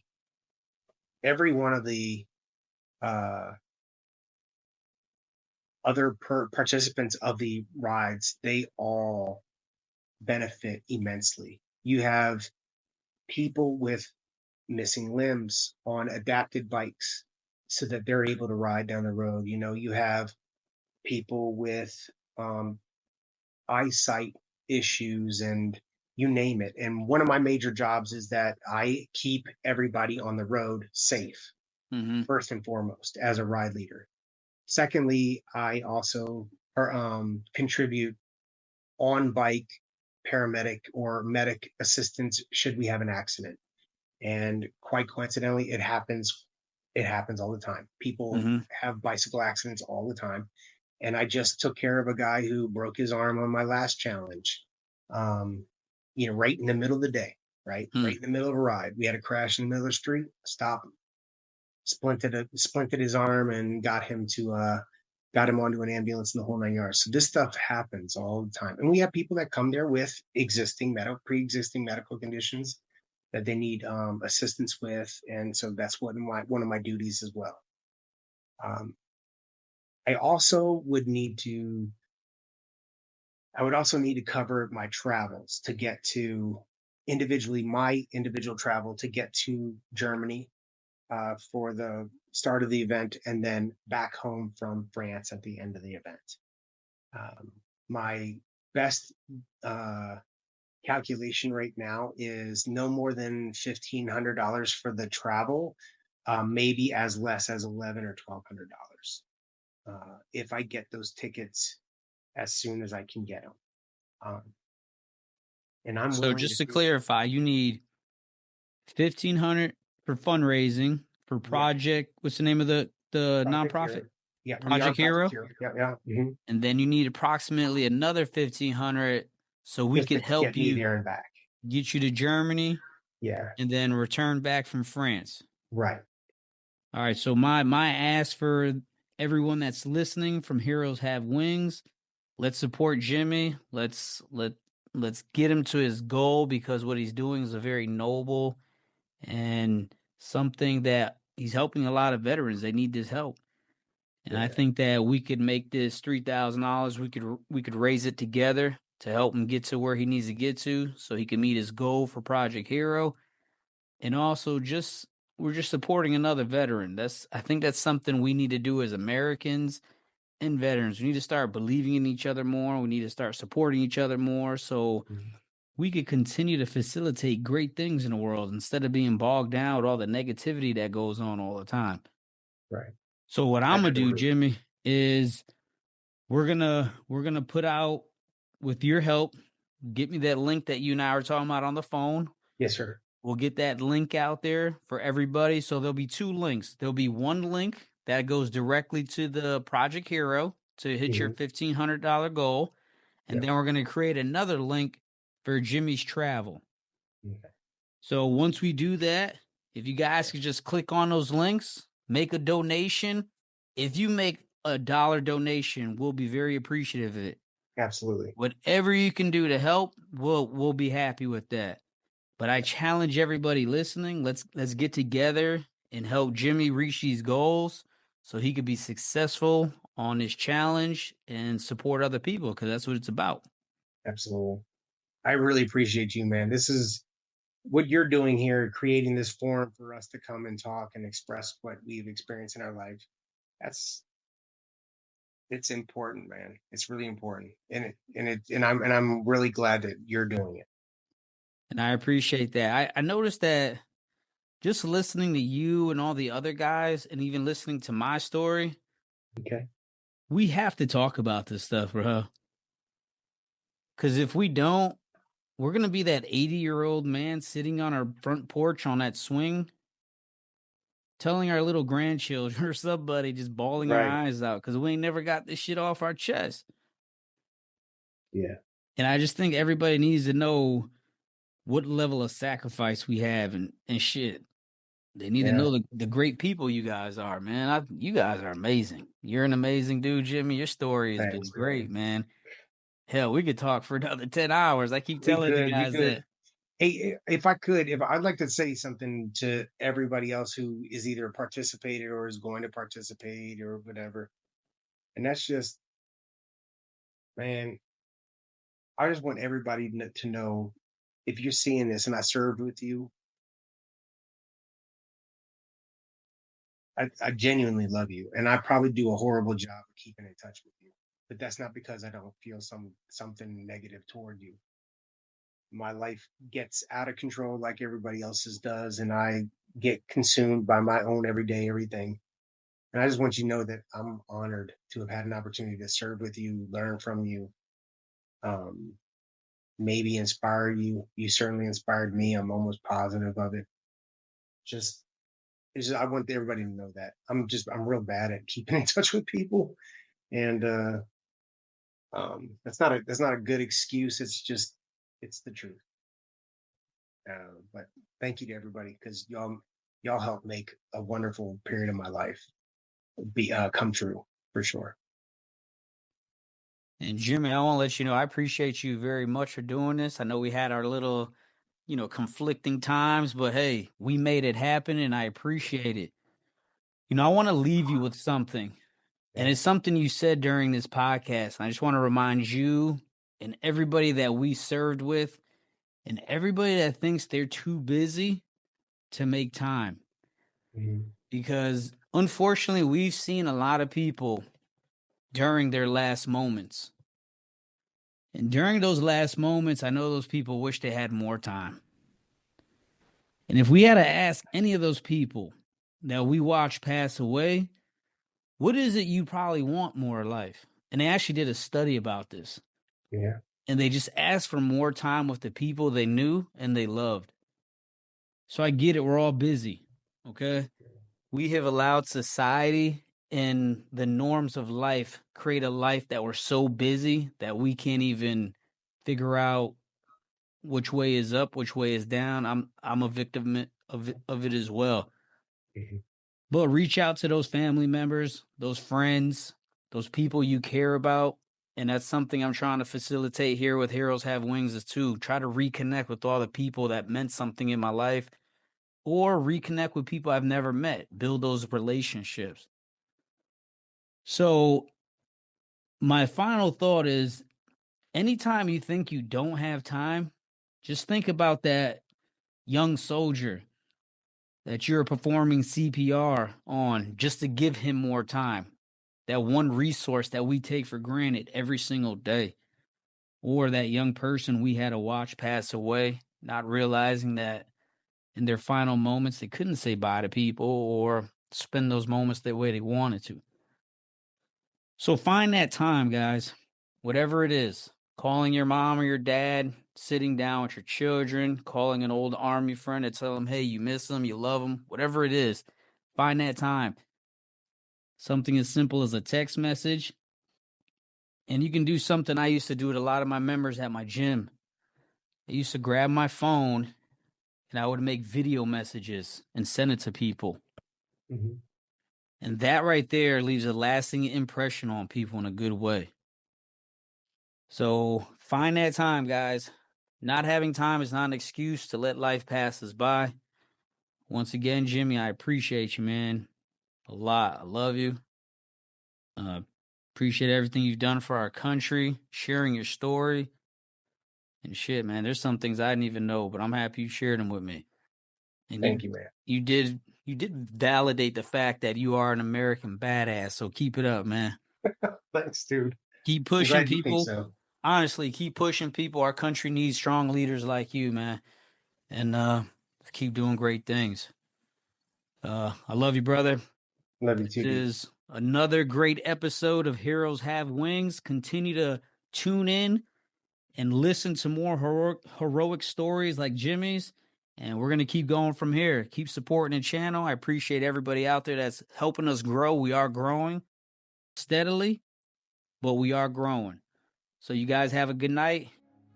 Thank you for tuning in to Heroes Have Wings, where we honor the extraordinary stories of grit, sacrifice, and resilience. Remember, every hero's journey starts with a single step, so take yours today. If you love this episode, like, subscribe, leave a review, and share it with someone who needs to hear it. Until next time, keep pushing limits, breaking barriers, and living your truth. I'm your host, Jason Santiago, and this is Heroes Have Wings, where legends rise.